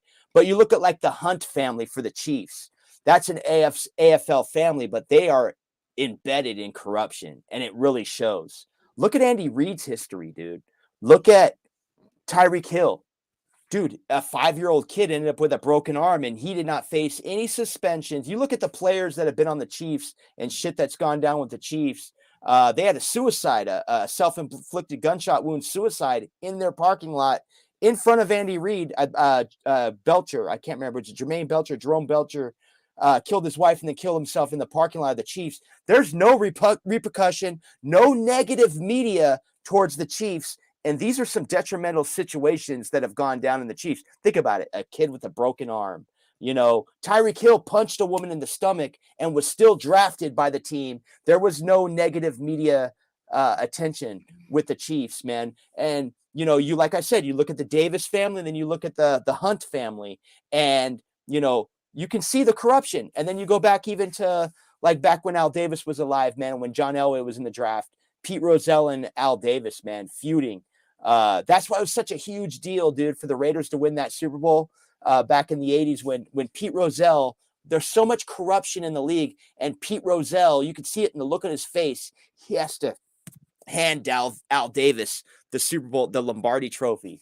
He has to hand him that trophy on live TV. That was not by me. That day was not by media design. That's why that's such a huge win. That's why those 3 Raiders Super Bowls are so big, because the league was so corrupt. The Steelers, dude, the immaculate reception. You have the game in Denver where Floyd Little, you know, they say he was short at the 1 yard line, yet they rule it a touchdown. So Denver, the Raiders don't get into a Super Bowl there. They don't get on to the next game to the Super Bowl. The Tuck rule. You have the Tuck rule where they take the game away from the Patriots. All these corrupt calls and stuff. So yeah, leading all the way up to, hey, the Raiders are rebuilding a team. You know, some emails come out from 10 years later. And boom, dude. Next thing you know, Gruden's freaking moving on. However, the Raiders still make the playoffs. Well, and the league didn't want that. You know what I mean? And so maybe the league did. I don't know. But the league, I don't think the league is going to be in our corner until we're owned by a corporation. That's just my personal. It could be, but I kind of have a different take. I mean, like, here's the thing. We got a Chiefs fan in here. Shout out to you guys. Hey, Andy Reid, dude. Like I said, you guys literally had a guy, dude, that you knew he beat kids and you knew he punched pregnant women and you still drafted him. And guess what? No media attention on that one. Yeah, money pays. But man. if you watch Kansas City, I watch Kansas City News, though. Shout out to the local Kansas City News that was covering that shit and wanted answers. The Kansas City News was looking for answers, but the world didn't get to see that. The world nationwide didn't get to see that, but you guys saw that in Kansas City, and you know what I'm talking about. Yeah, it's crazy. I mean, like, here's but our player kills a woman in a car accident. We cut his ass the next day, and that shit's still on the news. Well, and the thing is, like, with the Raiders and this persona, I mean, you got to think Al Davis is the only NFL owner to really go against the NFL as an organization and to actually win, you know, so there's always been this animosity. I mean, this thing goes actually from the Raiders' roots, okay? I mean, if you actually research... wait, hold on, dude. Hefe's kicking game in here, bro. Hey, shout out to you, man. He said they fired those news people. See what I'm talking about, guys? Hey, man, shout out. Hey, it's all about truth, man. Truth. Hey, you know what? I'm all about the truth. If we talk about the truth, man, I love the game, dude. I'm a Raider fan, but I love the game first, and we got to protect the spirit of the game. And hey, not that the league's gotten good. Don't get me wrong. There's a lot of parity in the league. There's a lot of good in the league, but I'm referring to like 40-year-old shit, dude, like the immaculate reception bullshit. But no, like, but I'm saying it goes beyond that. If you look at what happened when the AFL was created, the Raiders were actually the very last team. So the NFL was already an organization, and then you had the AFL. For the AFL teams, the Raiders were the last team allowed in the AFL. We were the bastard children of the AFL. So not only were the last team, and there wasn't like really many players for us to sign, but we also, as Oakland, we didn't have the money that some of these organizations and some of these other owners had to sign players. So this is where, I don't know how to exactly put this to make it like sound correct, because things were a lot different back then with, you know, people being racist and things like that. But Raiders were forced to explore options outside the norm. Okay, because back then, you know, so I think this is my opinion. This is where the Raiders started looking at, you know, areas where, you know, players weren't going to be as accepted as other like areas, because we didn't have the money like other teams had. We just weren't that kind of organization. So from the foundation and our roots, it was actually, in my opinion, based off of us having to explore other options, because we just didn't have the money like some of these other teams had. And that persona, all the way to Al Davis and the fight to the NFL, is stuck with us, and it has always stuck with us. However, here's where I think things have changed. But one thing, though, going back to that, though, one thing you got to remember, though, is Al Davis was not a rich, some wealthy dude that just... No, he wasn't. Absolutely Al Davis not. was a regular guy. You had to go to minority areas to find talent, and that's what Al Davis and the Raiders did. But Al Davis himself was a kid who grew up in Brooklyn, no money. He had to get his way through college. He got a degree, but he was that kid who came up. He became a coach, or I'm sorry, he's a player coach. And then he became an owner. He got people to invest into him. Yeah. You know what I mean? Like what everybody does on YouTube's getting subs, you know, building their brand. That's what Al Davis did by himself back in the day with just, you know, knowing that this league had a potential and knowing he had to build a logo and a brand. Well, how many Raider YouTubers saw a buck they could make off the Raiders moving to Vegas, and they started a channel and it blew up? And where me, you, and other guys, we took a step back because we don't want to be part of that, because we're blue collar. We're as real as it fucking gets. And from the foundation of where the Raiders started to where we are now, that's why we are who we are. And that's why this is the best fan base in all of NFL. I mean, if you're not a Raiders fan, tough luck, man. I'm just being real and honest, dude. Like, this is what created the diversity throughout the Raider Nation and stuff. And why, we built this channel to bring unity all throughout Raider Nation. But, where I'll differ is this. Okay. I said, follow the money. Now, when the Raiders moved to Vegas, in my opinion, some things have changed. And that's because now the NFL, they invested $500 million in the Raiders to build that stadium. Okay. So the NFL is essentially a part owner of the Raiders. So now the NFL has a partial interest of the Raiders and how we do and how we succeed. You think the NFL doesn't see us as a cash cow and now they want part of the NFL Super Bowl in Vegas next year? We're going to make them so much fucking money, and then they're going to make so much money off just this one Super Bowl. Dude, there's going to be multiple Super Bowls in Vegas from here on out. As long as it's a good turnout, which I'm sure there won't be a problem. All these sports betting sites and how it's got legalized in all these states and stuff, it's a regurgitating cash cow. So they don't want to hurt their regurgitating cash cow. And it's interesting when teams get stadiums or even like a remodel on their stadium, how all of a sudden they have a good chance of going to the playoffs or the Super Bowl. I mean, remember that Tuck game? That was the last year before Foxborough and the Patriots got their new stadium built. And that was the start of their organization. So I'm just saying, like, that was the last game in Foxborough. We've been hated by the NFL and by the refs, absolutely, and they have not called games fair. I'm not asking for favoritism, and I know the persona with the Raiders and, cheap calls and stuff like that, where I'm meaning the 70s Raiders where they hit people in the mouth and stuff like that. That's facts, but that shit ain't happening anymore. That's not the Raiders of new, okay? That persona sticks with us because of our past, but we're not doing shit like that anymore. The fact is the refs don't call the games fair when they call Raider games. They hate us, but it's going to change. At some point, it's going to change because the NFL is now a financial investor in the growth and how this team does. And they want to keep making money off of us. You got to think about it like this. If you don't know, the Raiders were 31st or 32nd in the NFL for what we made for revenue per year. Okay. This is before the move from Oakland to Vegas. Now we're ranked at like number 9th. We're ranked at like, I forget what it is, like $7 or $8 or $9 billion in our organization is what our franchise is now rated at. We went from the bottom to now we're the top 10. That's massive. And in a 3-year move. We were a poor team, dude, in Oakland. We didn't have the money to pay players big bonuses and shit like that. We just didn't. I mean, as much as I love Oakland Coliseum. I miss Oakland, dude. I miss I do it, too, bro. but and I was all for like the move and getting a new stadium. Like it's just not going to cut it. We've stepped up our game. Okay. And it's a long-term investment and we're going to get an investment on return, but it's going to take a while.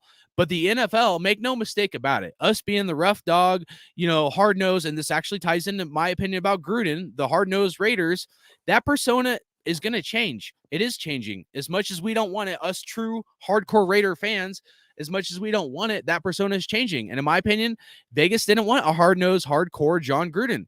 They want a prissy nose, more like a Josh McDaniels kind of guy to fit the face of that franchise and the growth of them and what they want for the future.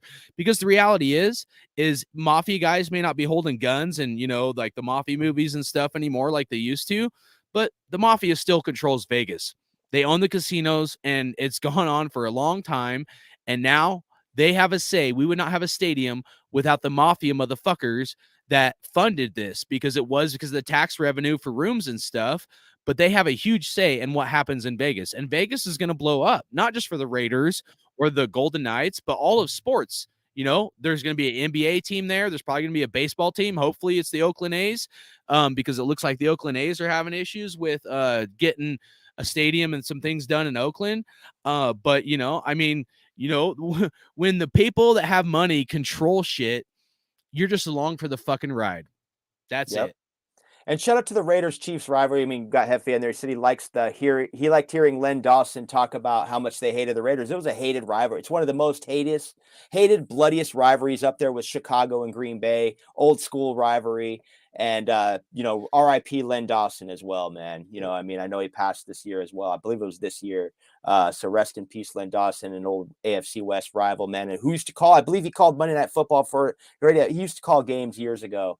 But yeah, going back to the AFL, the NFL, and the Raiders never getting calls and all that, man. It's gonna be crazy with the new stadium because what I think with the new stadium, Once all these teams, they've established new stadiums and everybody gets promised a Super Bowl. We saw a Super Bowl in Detroit, New York, all that. I think when it's all established and everybody has their stadium and everything's set in place, I think you're going to see a lot of Super Bowls every so often. LA, SoFi Stadium, Vegas, Allegiant Stadium. I think you're going to see those stadiums host a Super Bowl probably every 3 years, if not every 2 to 3 years. But the Super Bowl is going to freaking dominate in Vegas. The Super Bowl is going to dominate in SoFi Stadium. I don't think the Super Bowl was too much of a success at Levi Stadium. A lot of people have complaints there about Wi-Fi issues and just fans not being live there. So I don't know what's up with Levi Stadium. They're filtering. We gotta think as like just the financial aspect. Throw our fandom away and stuff. The financial aspect of like New Orleans being like the hot ticket spot for Super Bowls and stuff. That's gonna change. I mean, they might get some Super Bowls here and there, but it's gonna be like teams like Vegas, probably the Cowboys, maybe Santa Clara. I mean, to your point, they didn't have a good turnout or whatever, but like. It's changing to the teams, maybe Minnesota Vikings. Their stadium is recent. But I'm thinking LA Rams. They're going to keep those Super Bowls in the teams that spent billions of dollars on new stadiums. Oh, but I was just saying it. But yeah, those teams they promise them that. But I think ultimately though, the Super Bowl will be played on the West Coast though, because of time zone, the way the sun goes down. At that time of year, in February, you're going to have more daylight in the game. So yeah, that's all I'm saying as far as like Super Bowls. I think when it's all said and done, all these 32 teams have a new stadium. Because I think the Bills are next, and Bills got their stadium improved. So I think the Bills are next. But when it comes to that, I think you're going to see every 3 years a Super Bowl in Vegas, LA. Because I just think that's the ultimate plan for the NFL. What do you think of this comment? I've thought about this. There could be some truth to that. I mean, my opinion. I don't have any proof, but I'm like, I'll kind of give you guys my personal take when it comes to the mafia in Vegas. I don't think they're really existent there anymore. I wish they were, because if the mafia was in Vegas, there would be a lot more comps. There would be a lot more free parking. There would be a lot more free food. Man, I've gone to Vegas for the last, man. So even going back before I was eligible to gamble and drink and all that, I'm 44 years old. I used to go to Vegas when I was like 17 with my dad. He's a gambler. And, they had steak dinners for like $5. You know what I mean? Like good steak, you know what I mean? Like a T-bone steak dinner for $5. Breakfast like $5. I mean, it was cheap food, but the whole point was to get you like free coffee, free beer. Remember all the free shit, and they still do it. It's still a Vegas tradition. It's just they're a little tighter because they're a little bit more corporate. So if they were a little bit more mafia, they are corporate. They're invested in the stock market, and they do. This is how. Okay, if you don't know, I'll tell you guys because I've done thousands of hours of research on it. I'm rambling. I'm sorry, guys, but like I can't keep my mouth shut about this shit. I try not to get too tinfoil hat like because I know some people don't like it, but if you see how I can explain this. Things are done. I'll use the Toys R Us example. I think I've used this before. Okay. If you are, say, Amazon, right, and you want Toys R Us to be no longer existent, we all know Toys R Us went bankrupt, right? You don't go and like, if you want to take over the company, you don't go and just offer them to buy out their company because that's your competition. You figure out a way to destroy their stock price and to force them into bankruptcy because it will actually cost you less to force a company into bankruptcy than it will be to buy your competition outright. So, like, I love Dave, but I kind of disagree because I know these mafia guys. That's why I said they're wearing business suits. They're in the stock market now, right? That's what they did with their money with, going back to the Teamsters and all that shit. But they do deceitful things. They'll get their buddies like Bill Gates and other guys to short a stock, to collapse the stock price, and then you're forced to go bankrupt. You're forced to sell for pennies on the dollar. Pennies on the dollar. And you don't have an option. So they'll get them and the rest of their buddies. So they do these backdoor deals that we never know about. The media never talks about it. We never. I would say this is more elite related, though, wouldn't you? It is. You're right. But it ties to the mafia. That's what the mafia guys did. They sold out, man. They sold out for suits and ties. Or they adopted mafia. I'm talking about the tactics. family members of the old mafia guys, man. This is. Yeah. they had to figure out a way to, here's the thing, right? Let's just think about this. Like, let's go back to the 1960s, right? Say you had, I don't know, $10 million, $3 million, $100 million. You think you can keep a safe with $100 million? No, you have to figure out a way to invest that money because you can't keep that much money cash on hand, whether it's in a bank or wherever. So you got to find a way to invest it. Now, whether that's building a new building, like an actual building, okay, or a stadium, or you got to figure out a way. It's essentially it's money laundering, but in a legal way. You got to figure out a way to invest that money so that money can be passed down to your relatives and stuff later on down the road. Or you buy, and that's true. That's true. That's actually how it went down. They did it. Absolutely. Yeah, but those guys that were calling shots though, some of those guys are long gone, dude. And that old school, like see, here's the thing, the way they operated then is they wanted like they were all about, like, when it comes to the general public, those guys were all more giving because it was more family oriented, you know what I mean? So it was more giving. What I'm saying is like now in Vegas, dude, it's like when you go there and you I don't know, just the last 25 years in Vegas, I've seen a change. So I just felt like it's more. But it's not just Vegas, dude. I can even look at Elon Musk, right? A lot of people don't like Elon Musk. Some people do. I'm not even gonna get into the antics of whether someone likes Elon Musk or doesn't like Elon Musk, but his story is actually pretty remarkable. And I'll probably miss some points in it and stuff. But guys like Bill Gates, who's supposed to be green energy and stuff, like have like a huge short position. If you guys don't know what a short position is, it means you're betting that someone's stock is going to go down.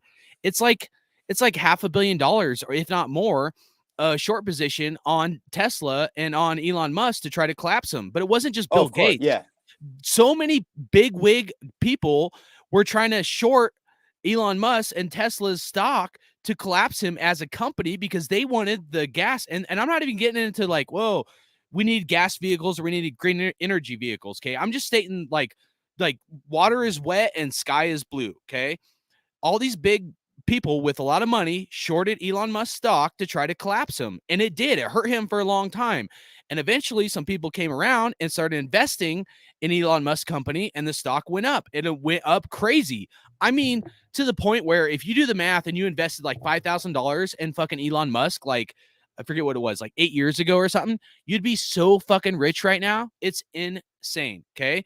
So what happens is when the stock goes up, these people that have a short position, they have to pay it's not insurance, but you have to pay a certain amount of money on that loan to hold your short position. So they got short squeezed.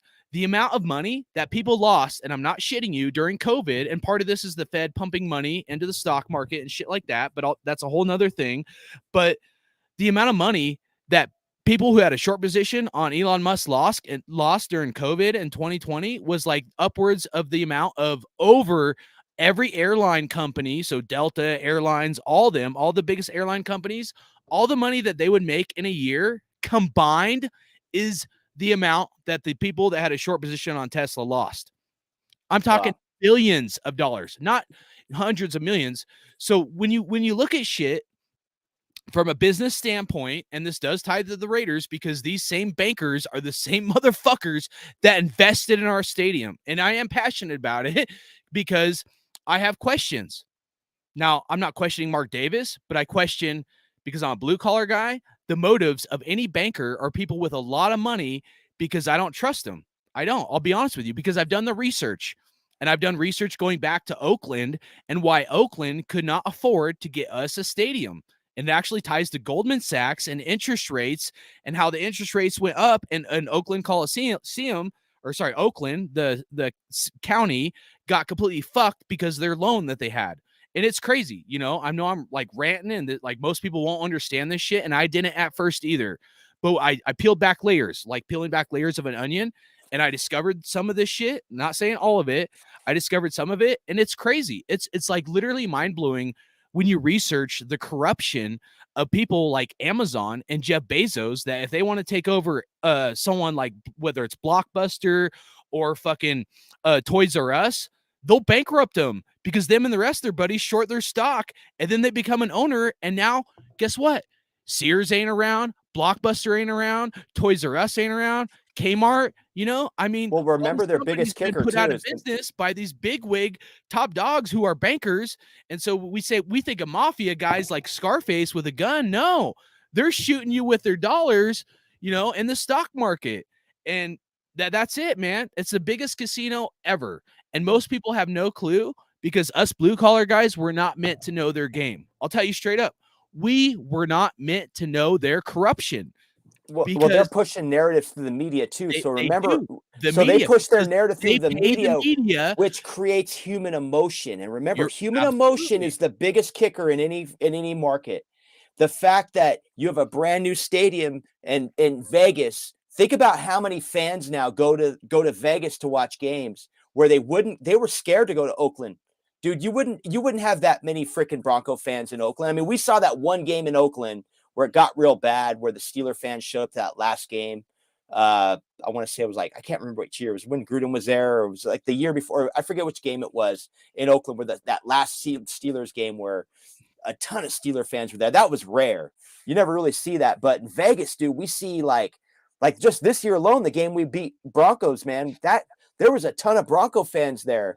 You know, the Bears game, when the Bears came here, there was a ton of Bears fans here. Tell your story real quick later, Jerry. Appreciate you, man, for tuning in. What do you mean my story? That about the seat tickets, what they were then and what they are now. Oh, dude. So I was talking with Howie Jr. He was my ticket rep. Howie Long Jr. He didn't play football. You guys know Howie's. Tell him what you were gonna do. I was gonna buy season tickets, dude. I've been watching Vegas. I go to Vegas like 2 or 3 times a year. So Vegas is like my backyard playground. You know, I mean, I'm in Southern California. So from where I live, I'm in Riverside County. It takes me 3.5 hours to drive there. I just got back from Vegas 2 weeks ago. I got to cancel a trip to Vegas that I booked actually for the Patriots game. I'm just gonna have to cancel that trip. There's no reason I should be there. It's but anyway, I was gonna go to Vegas. I go to Vegas, dude. I love Vegas. I go to Vegas and you know, I've been to Vegas where there's like free park. Like I said, now they charge for parking. They charge for that's kind of corporate to me. But anyway, I was going to be a season ticket holder. You know, I was like, dude, the Raiders are moving from Oakland. For me to go to Oakland, it's 11 hours to drive from Southern California. It sounds crazy, but with traffic, it just takes 11 hours to get there, or usually sometimes 9 hours to get there. But on the way back, it seemed like it always took forever to get back. And I know I'm rambling, but trying to fill you guys in on the entire story. So going to games, driving back and forth. You see a lot of Raider fans. If you're driving from Southern California to Northern California, you see Raider fans at the gas station as you're gassing up. It's quite a ride. But I'm getting pumped, dude. I'm like, okay, they're going to leave Oakland. There's nothing we can do about it. I'm going to start looking into season tickets for the Las Vegas Raiders. Happen to be Howie Long Jr. Howie Long's son is my ticket rep. He has 2 other sons that played football. You guys already know. One played for the Eagles, but Howie Long's son was one of the ticket reps for the Raiders. He was my Howie Jr. actually, right? The guy his son that's named after Howie. He didn't play football though, but he's cool dude, man. We clicked, man. It was just like we were chopping football, talking. It was just funny, dude. We were just having a good time talking.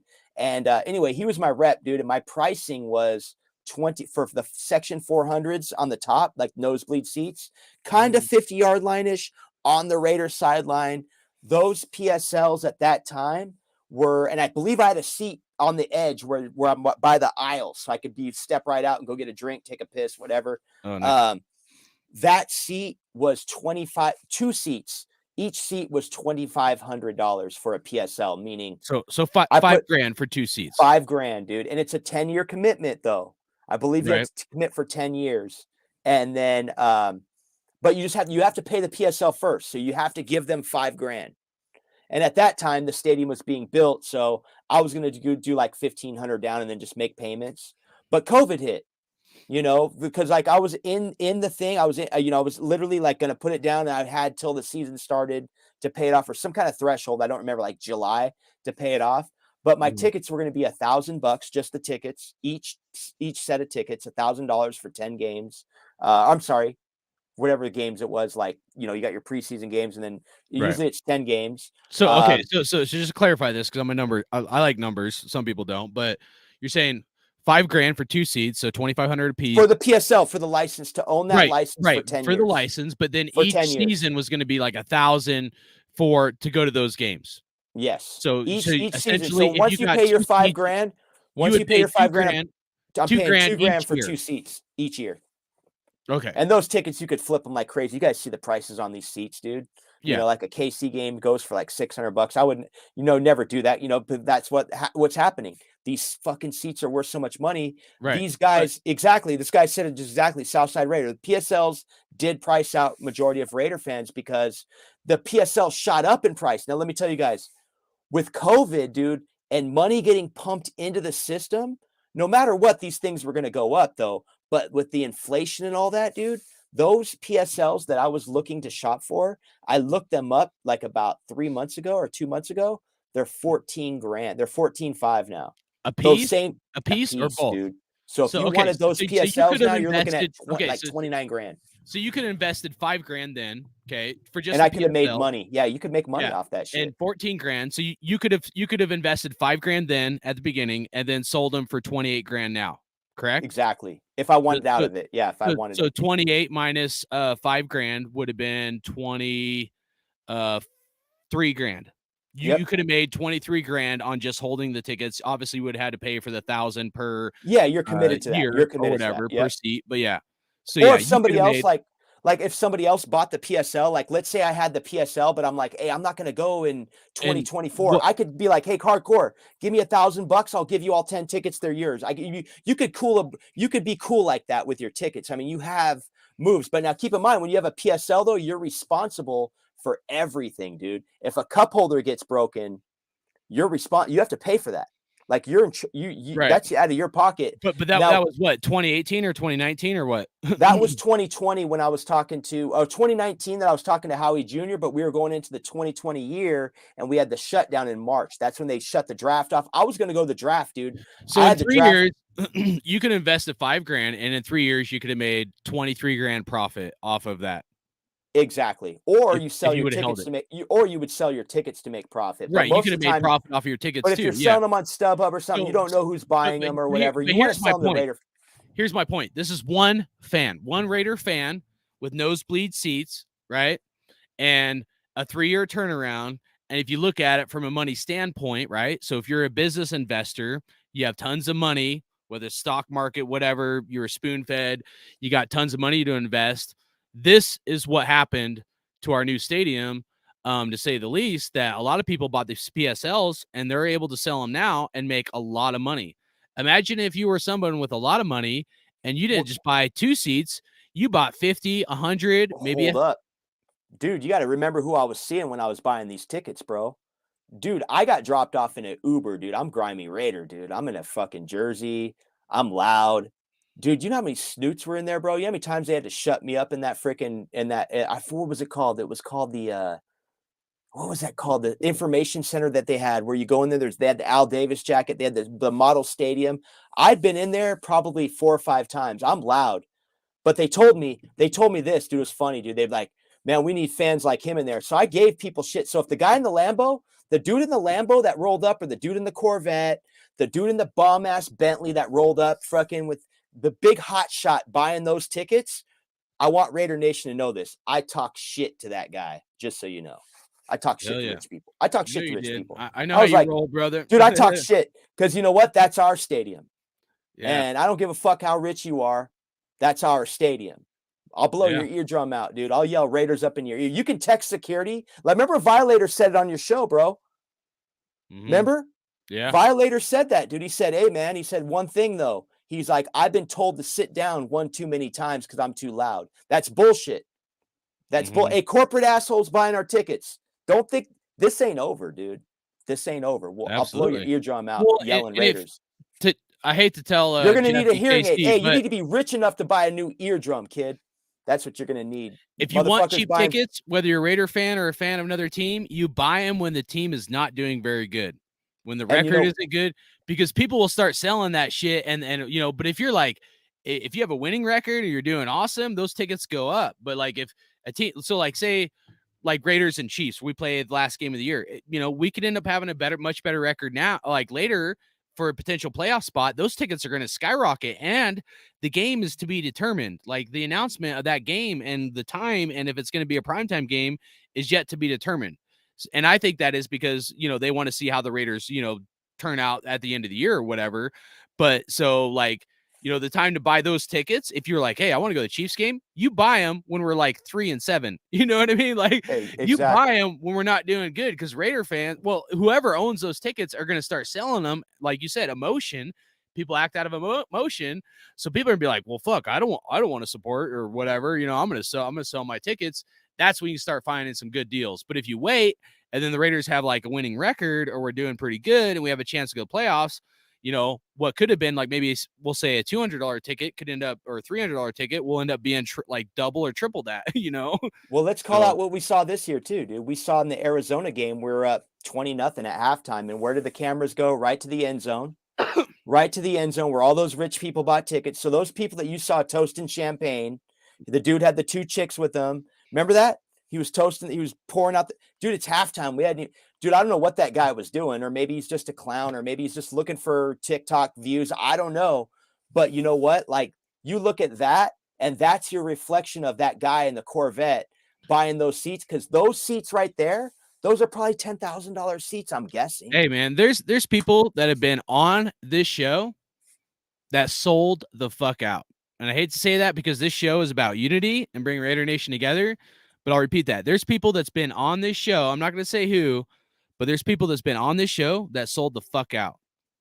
And that's just the facts. And that's just how people are, man. Some people will sell their mother to make a buck, man. And if that's how they are, and that's how they roll, I'm going to use a movie. Then so fucking be it. But that's not how we roll. We're always going to keep it real. That's why I don't ask for much subs, and that's why, I appreciate people that sub and stuff, but that's why we're giving back. We're not taking from Raider Nation. We're not making money off YouTube videos. And even if I got big enough, we could have, I'll tell you guys straight up, AG Raider, Southside, whoever else is still in here, dude, we could have blown this channel up during COVID. I hope you guys realize that. We were doing, I try to be humble, but I'm just going to tell you guys the facts, right? We were doing next level shit before anybody. When the virus hit and everybody started doing Zoom and all that shit, because all that, dude, we could have blew this channel up. But when other people, like, we set the foundation, you know what I mean? Like, we're not going to, like, when we see something and everybody like trying to copy it and mimic that, like, that puts a distaste in our mouth, because we're always going to be fucking real. And that's why this channel, in my opinion, is always going to be unique. And I got to shout out to Southsider, because he just dropped a comment, dude. Now, that's fact right there. He said exactly hardcore. The Santa Clara Niners, and I like how he calls them the Santa Clara Niners. That's funny. Stadium was funded through the PSLs. When they started having bad season, once Harbaugh left, a lot of PSL holders sold their dirt cheap. I'm going to flip that a little bit, dude. If our dollar bill crashes because they printed too many dollar bills in circulation, and we saw inflation, we saw this shit happen, basically what I'm getting at is, if we have a market crash, dude, the Raider PSLs are going to become very affordable, because rich people will back out of those, because there's no return profit on their investment at that point, and they'll get the fuck out, and that'll be good. And I got to say this though, as far as selling tickets, if you're a Raider fan for profit, I respect what everybody has to do, but here's my thing when it comes to the spirit of the game.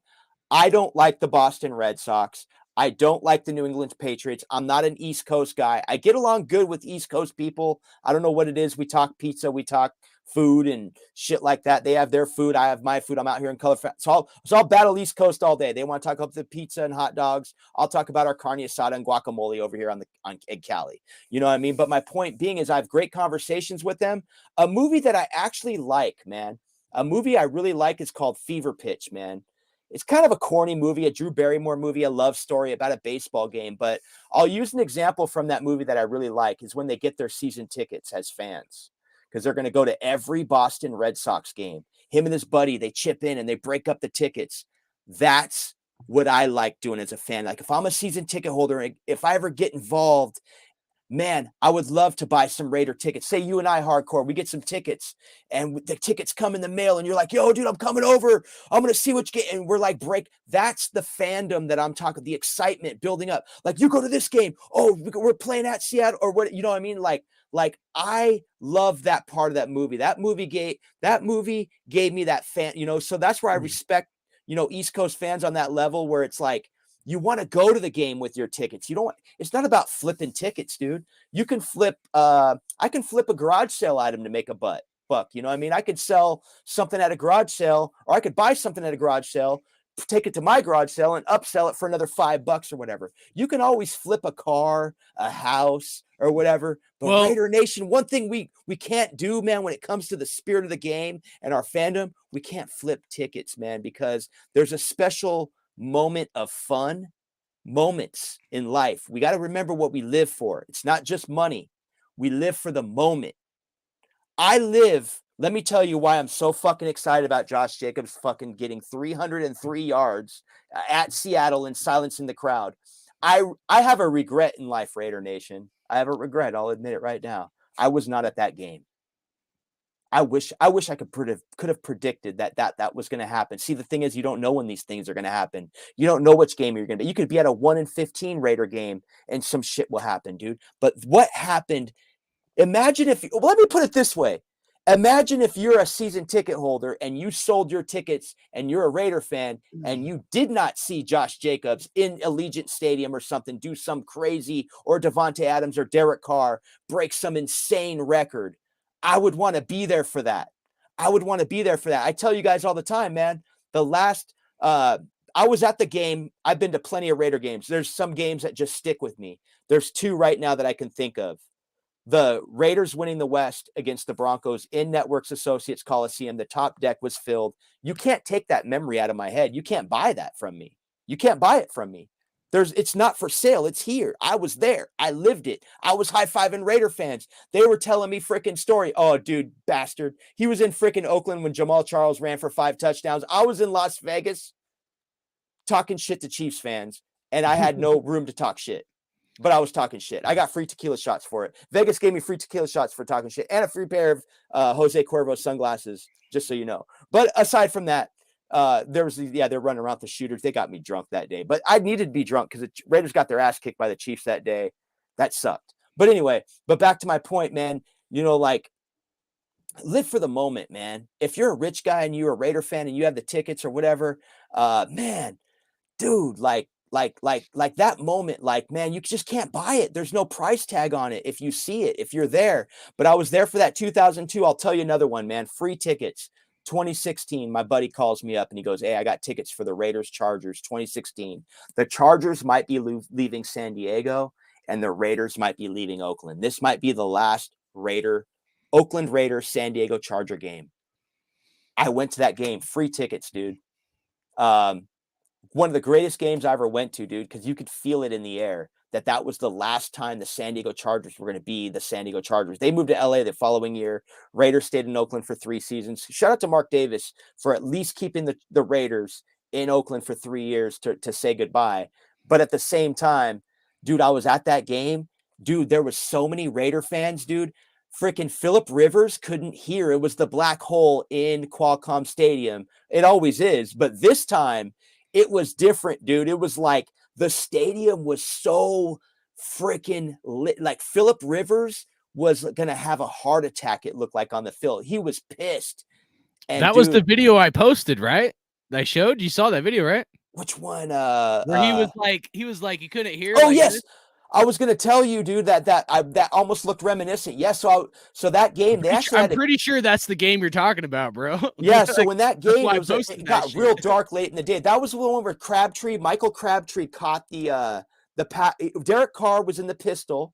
That was Derek Carr's last game playing out of the pistol in 2016, where Derek Carr's pinky was broken. So, but he threw a nice freaking sweet pass to Michael Crabtree for a touchdown. And man, it was just, but let me tell you something about that game though, dude. I got kicked out of the stadium, dude. I got kicked out of the stadium, bro, because everybody left. Yeah. And I'm like, dude, I'm walking around picking up cups, like souvenir cups. I'm walking around picking up NFL programs that are on the ground. I'm like, dude, these guys are throwing their programs. I'm like grabbing memorabilia, bro, because I knew that was the last game, dude. And so, yeah, bro, it's like, it's some serious stuff, dude. Like, because I've been an LA Raider fan, an Oakland Raider fan, and now a Las Vegas Raider fan, man. So it's been quite a ride, man. But the memory, bro, the whole point is the memory. Dude, this fan base has been through so much, man. That's why we're so passionate, like straight up, you know. And shout out to Billy J916, man. Like, as far as the clickbait stuff, dude, I don't do it. Very rarely will I do a clickbait video. I've thought about it, but That's just not my style. You know what I mean? Like, if I really feel like something needs to be said, I might like do a video on it and talk about it. Like when Derek Carr was kind of, people said he was crying or getting emotional, but I mainly just did that video because, like, if I can say something, like if it ever did get around to Carr, if it could help him, I'm gonna say something along those lines, even if I'm a car critic and shit, like I feel like there's some stuff I've been through in my life that can, maybe help someone else out, and that's like, this channel and stuff, like going back, because I mean, we were doing this like long before COVID and shit, and so going back to then, there's shit I've said, man, and maybe videos that other people don't do. But like, dude, if like my thing is like, if we can ever do something, whether it's giving away a jersey or whatever the fuck, man, if it can help just one person out, that's worth more to me than like 10,000 subscribers, man. Straight up, So us and Raider Nation and like on this channel, it's a family environment. I feel that's one of the reasons I kind of like it small. I would like to get to 1,000 subscribers at some point, but that's just like mainly just so I can do a live video from my phone, to be honest with you. I mean, the numbers really don't mean shit to me. To me, it's about quality, not quantity.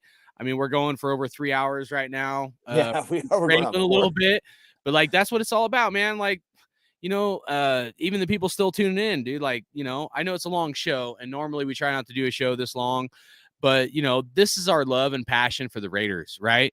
I mean, how many times you heard me, like, maybe twice, 3 times max, say like, hey, hit that like button or subscribe.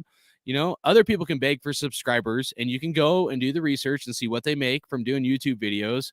So to me, is their passion for actually the silver and black and the Raiders, or is their passion to make money off of doing fucking Raider clickbait videos, And, some have been on my show. I've reached out to others at times.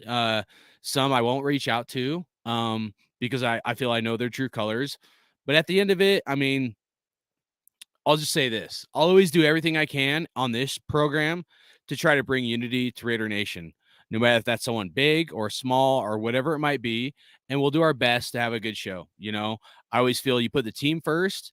For me, we wanted to give back to Raider Nation. That's why we gave out a jersey and some gift cards. And I hope people either needed it or wanted it, I hope to help them out. I don't want anything in return. I mean, I mean that. Like, we want to pay it forward to other people. If we're blessed in our life, we want to pay it forward. You know what I mean?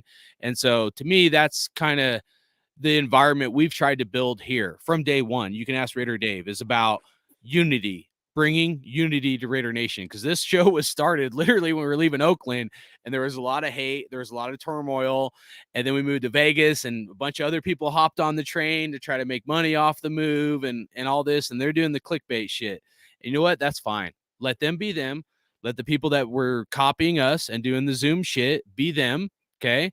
But we were doing next level shit before anybody, and I say that humbly.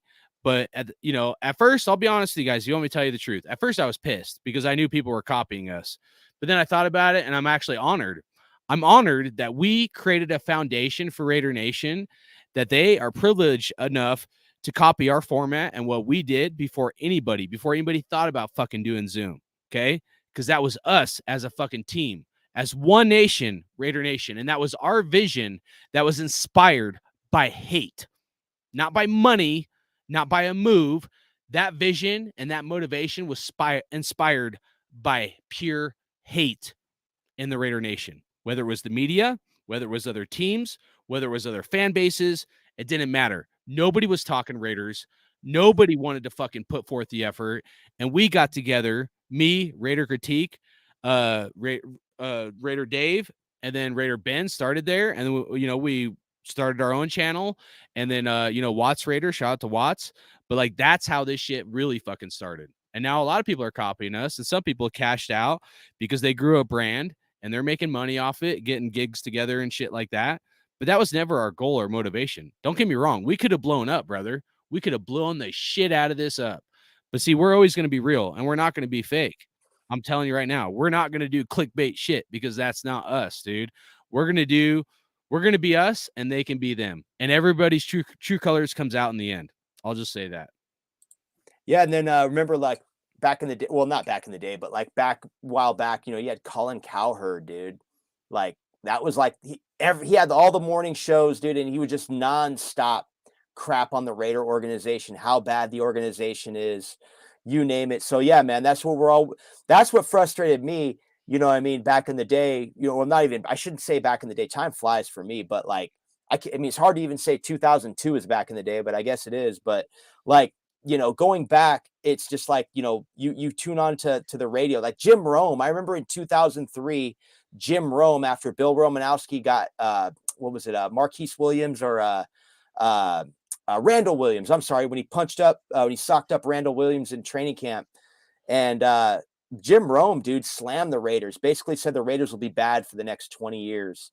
That's what those guys were saying. That was the negative media attention, dude, and it sucked because you know what? They were right, dude. We did suck for the next 20 years. Well, you but know, like it's been that way for a long time. I mean, this but, negative media thing, and like what I said about the Raiders putting out, or not the Raiders, but like media organizations putting out like negative articles, like terrible articles, and that's what they're gonna do. Yeah, they're gonna the day before a game. It's by design. This isn't like tinfoil hat. I know some people don't like to hear truth. Well, no, but what I was saying, I was just saying, like, I wanted to debate them. I'm not saying that I was going to be right or anything. I was just going to defend our fans. Like, I wanted to get on like the radio. Like, I called the radio stations during the Tuck rule back in the day, dude, because there were some people that said Charles Woodson grabbed Brady's face mask back then.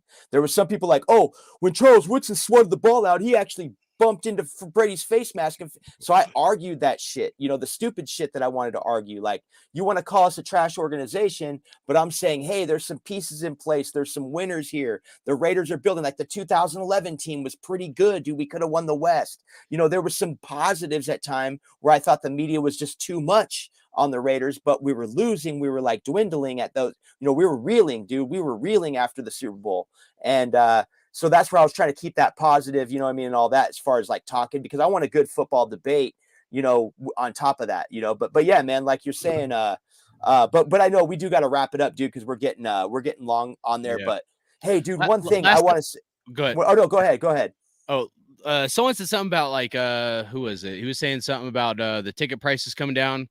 So here's what, and you were talking about a market crash, stuff like that. Market crash would cause that. Yeah. So here's the thing. Like, I used to not pay attention to the stock market, shit like that. I kind of still don't, but I've done a lot of research on it because I wanted to understand a lot of ins and outs of how society and the system like really works. Not how we perceive it, right? How things really work. Okay. So there's not a whole lot I want to say to some degree. Certain things I don't want to reveal that I do know, but you know, when I got out of the Army in 2008, right when the market crashed, I was like 26 or 27 or something, I think. Maybe 28, shit, I can't remember. But, you know, late 20s, and I didn't care about a market crash. People were talking about it. I was like, oh, who cares? Next thing you know, there's no work, and I'm like scrounging for work, and I couldn't get unemployment because I started working like literally the weekend after I got out of the Army, and stock market crashes and all the work dries up. You know, I was doing construction at the time and stuff. And so, you know, it really had an impact on my life. It was the worst 2 to 2.5 years of my life during that market crash. So later on, years later, it motivated me to do a lot of more research on how financials in the system really work and how there's a cause and effect for everything. Okay. I may not be invested in the stock market. I may not have a 401k plan. But when shit hits the fan and I get splattered, I want to know if I'm about ready to eat a big pile of shit. You know what I'm saying? And so here's what I'll say about like what Raider Dave said, because something's brewing. Okay. And I hate to be the bearer of bad news, you know, and pessimistic, but I also can't be like not realistic with people because it's just not in my nature. Never has and never will be. But when the chips are stacked against you, and if we do get a market crash, it's like a cleansing. Okay. It's like the people that got too fat and like overtook too much on, like they had too much overhead in their business or they took on too much debt. Those people will struggle during those times. They just will. The people that were more conservative and not as frugalist with their money and stuff, those people can survive those hard times. Okay. And it's been this cycle for a long time and it's a cycle of emotion. Remember, and these cycles always happen. They do. Vegas will be your biggest indicator. But inflation and interest rates, all that, it's like this spider web or this wheel that everything ties into itself. It just does, whether you want to admit it, whether you want to research it, whether you want to know about it. It Well, does. the cycles are always there, dude. They're consistent, Right. 7 to 10 years. Yes, absolutely. But so if it happens, I think it will. Okay. You got to understand a few things. For one, when interest rates go up, it makes it harder to borrow money. When it's harder to borrow money, there's less money in the system and it affects things. It has a cause and effect, whether you want to admit it or not. So when there's a lack of money in the system, if you go back to 2008 and stuff, the people that overextended themselves and they had too much overhead, they lost their businesses, they lost their houses. I had friends, people I knew lost everything. I lost everything in 2000. You know, and people now who have gotten too frivolous. So the people that bought PSLs as a business investment, and they're overtaking their stay to some degree, and they're biting off more than they can chew. That their system of their finances only works as long as the wheel keeps rolling. If the wheel stops, they're fucked. Okay. And that's the reality of it. So people can lose their businesses and things can happen under hardship and stuff, especially if there's a market crash, because that's just the way the cycle goes. But not just that, but you got to understand, and this is very complicated, but I'll just put it in simple, plain terms because it took me months and months to understand this. So when I wasn't doing Raider videos, I was doing a lot of research to get real smart on a lot of things. Raider Dave knows, but I won't go into details about it on here. I'll just say this. The interest rate system has changed and interest rates are going to keep going up, meaning inflation is going to keep going up. And this is going to happen whether there's a stock market crash or not. So when we look back at 2008 and you look at Bear Stearns and Lehman Brothers and you think that was a bad event, and I know it was a bad event because I lived it and I was almost homeless because of that shit after I served my country and after I got back from Iraq, that shit hit me firsthand. And that's actually, I'm glad it happened to me because that motivated me to know what I know right now, because knowledge is power. Knowledge is power. And if you know some of the things I know, Well, I'll tell you less than 1% of the world's population knows some of this shit. And I won't reveal it on this platform. I just won't. But I'll just tell you this. Inflation and interest rates are going to keep going higher, which means us blue-collared folk, which is a lot of Raider Nation, are going to suffer. But if you plan your shit right and you don't overextend yourself, so don't get zealous, okay? Because I was there too once. In 2008, in the housing boom, I wanted all the fancy shit like everybody else. I want a $50 Raider ticket. Here's what I saw. I saw a boat leaving the dock. I knew it. I was 19. I was the only 19-year-old that went into a realtor's office and asked him what I got to do to buy a house because I saw the boom. I saw it. I didn't see the bust. I only saw the boom. And I saw everybody leaving the dock on the boat, and I was there waving because I didn't have any money and because I didn't have any credit. And I saw everybody leave. What I didn't realize is that ship that left the dock was the Titanic, and that motherfucker sank. And so the guys like me, okay, after I survived that hardship in 2008, I was able to come out of that shit stronger than before, first of all. And second of all, now I'm prepared for the next shipwreck that happens. And not just that, but more importantly, now I can kind of plan for this shit. And if shit hits the fan, I'm not going to be cash strapped where I'm as affected as much. So the people that I don't have money, okay, like saved up, like some, but I'm just saying the people that plan, that do have money, some of the smartest people were people that bought houses after 2008, not before. They bought houses after 2008. They sat on them, they rented them out, and then they flipped them, and they've made literally anywhere from $100,000 to $200,000 per house by flipping a house. And that's just one line of work. So just think of that you could be a blue-collar schmo, and if you would have bought a house, say 2009, 2010, after the housing market crash, you could have made an easy $100,000 by just buying a house and sitting on it and managing your finances properly and building your credit, that you could have came out of that shit alive and stronger than before and better and profitable. But other people got too greedy and they lost everything. Now they might be back on top again, but that greed, because that's what we're talking about, greed, that always happens. And those same greedy people that take on too much, bought too many PSL tickets, whatever, the same shit will happen again. So the point is, that's when shit gets cheap, okay? Because something that Raider Dave said earlier, everything is supply and demand, okay? You buy a house, it's expensive to one person, but to another person, maybe it's cheap. But how do you know if that house is cheap or expensive? It's only if someone's willing to pay that amount. And that goes for any product all throughout the United States, even a PSL fucking Raiders ticket. So it's expensive now at 14 grand. What if a stock market crashes and that shit goes down to 5 grand per seat or something like that? People are going to get desperate. They're going to have to sell shit. And it's just this regurgitating cycle. But that's when when shit is cheap, not expensive, so you don't hit the emotions like Dave was talking about of buying shit when everybody else wants it. You buy that shit when nobody wants it, and you have to budget yourself and manage yourself to where you come out on top. Or sometimes just a good credit score could get you through it too. It's discipline. Because when they got to release assets, you got to have a good, when you can finance shit as well. You don't even, what I mean? It's a good credit score could get you through a crash too. But one thing though, because I got to go, man, I got to go. I do too. Yeah. But dude, I'm going to say something about this game, dude. I think Max Crosby, dude's the guy to watch in this one versus the Chargers. The reason why, dude, I'm just going to go off some stats that he did last time in the game, dude. He had a huge game against Seattle, dude, which is nuts, dude, what he did, dude. But he had a 1.5 sacks, 1 tackle for loss. He had 6 quarterback hits and a pass defense. And then just think about what he did last week with the week before with the sack and the freaking blocked field goal before halftime. I'm just thinking the way Max is coming together in these last 2 games and how they need him to be a force because the defense has been bad. Man, I think Justin Herbert's going to be, even though he can move around and he's quick, he's got a quick release, all that. But Justin Herbert's a big target back there in the pocket. So I think Max Crosby's going to get some hits on him, dude. I hope you're right. I think you're right. But I'm going to go opposite. I'm going to say middle of the field is my same take as last game. Middle of the field, both sides. Defense, we got to protect the middle of the field. And offense, we got to get Foster Moreau the ball. I know he dropped some passes and shit, but he said he was going to hit the jugs and start practicing his catching skills. Essentially said he's not used to being the number one guy and relied upon that much. That can fire up somebody to step up to the plate, to realize they need to do more to be better.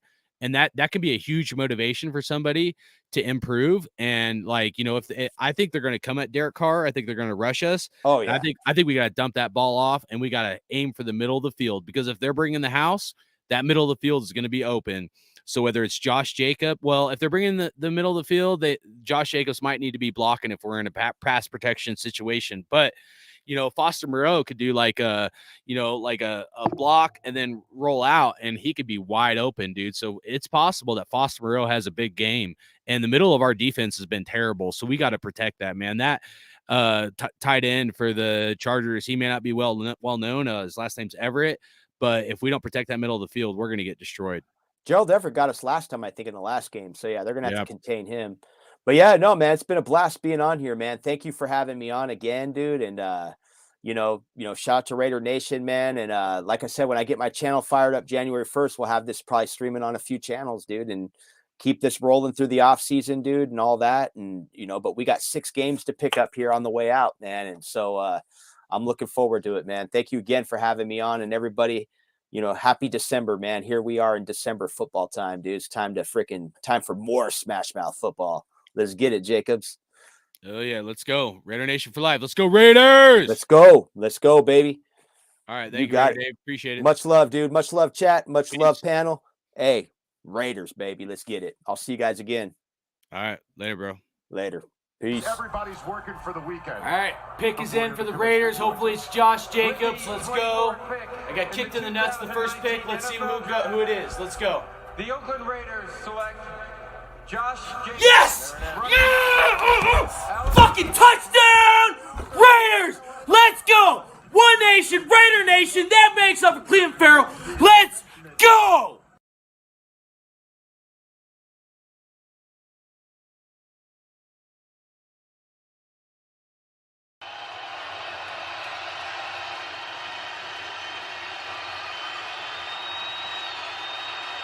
And you know what? This is a loud Raiders fan base making a lot of noise. Well, they mentioned to us that a week ago that they had a problem against the Vikings hearing in their own stadium. They can't hear.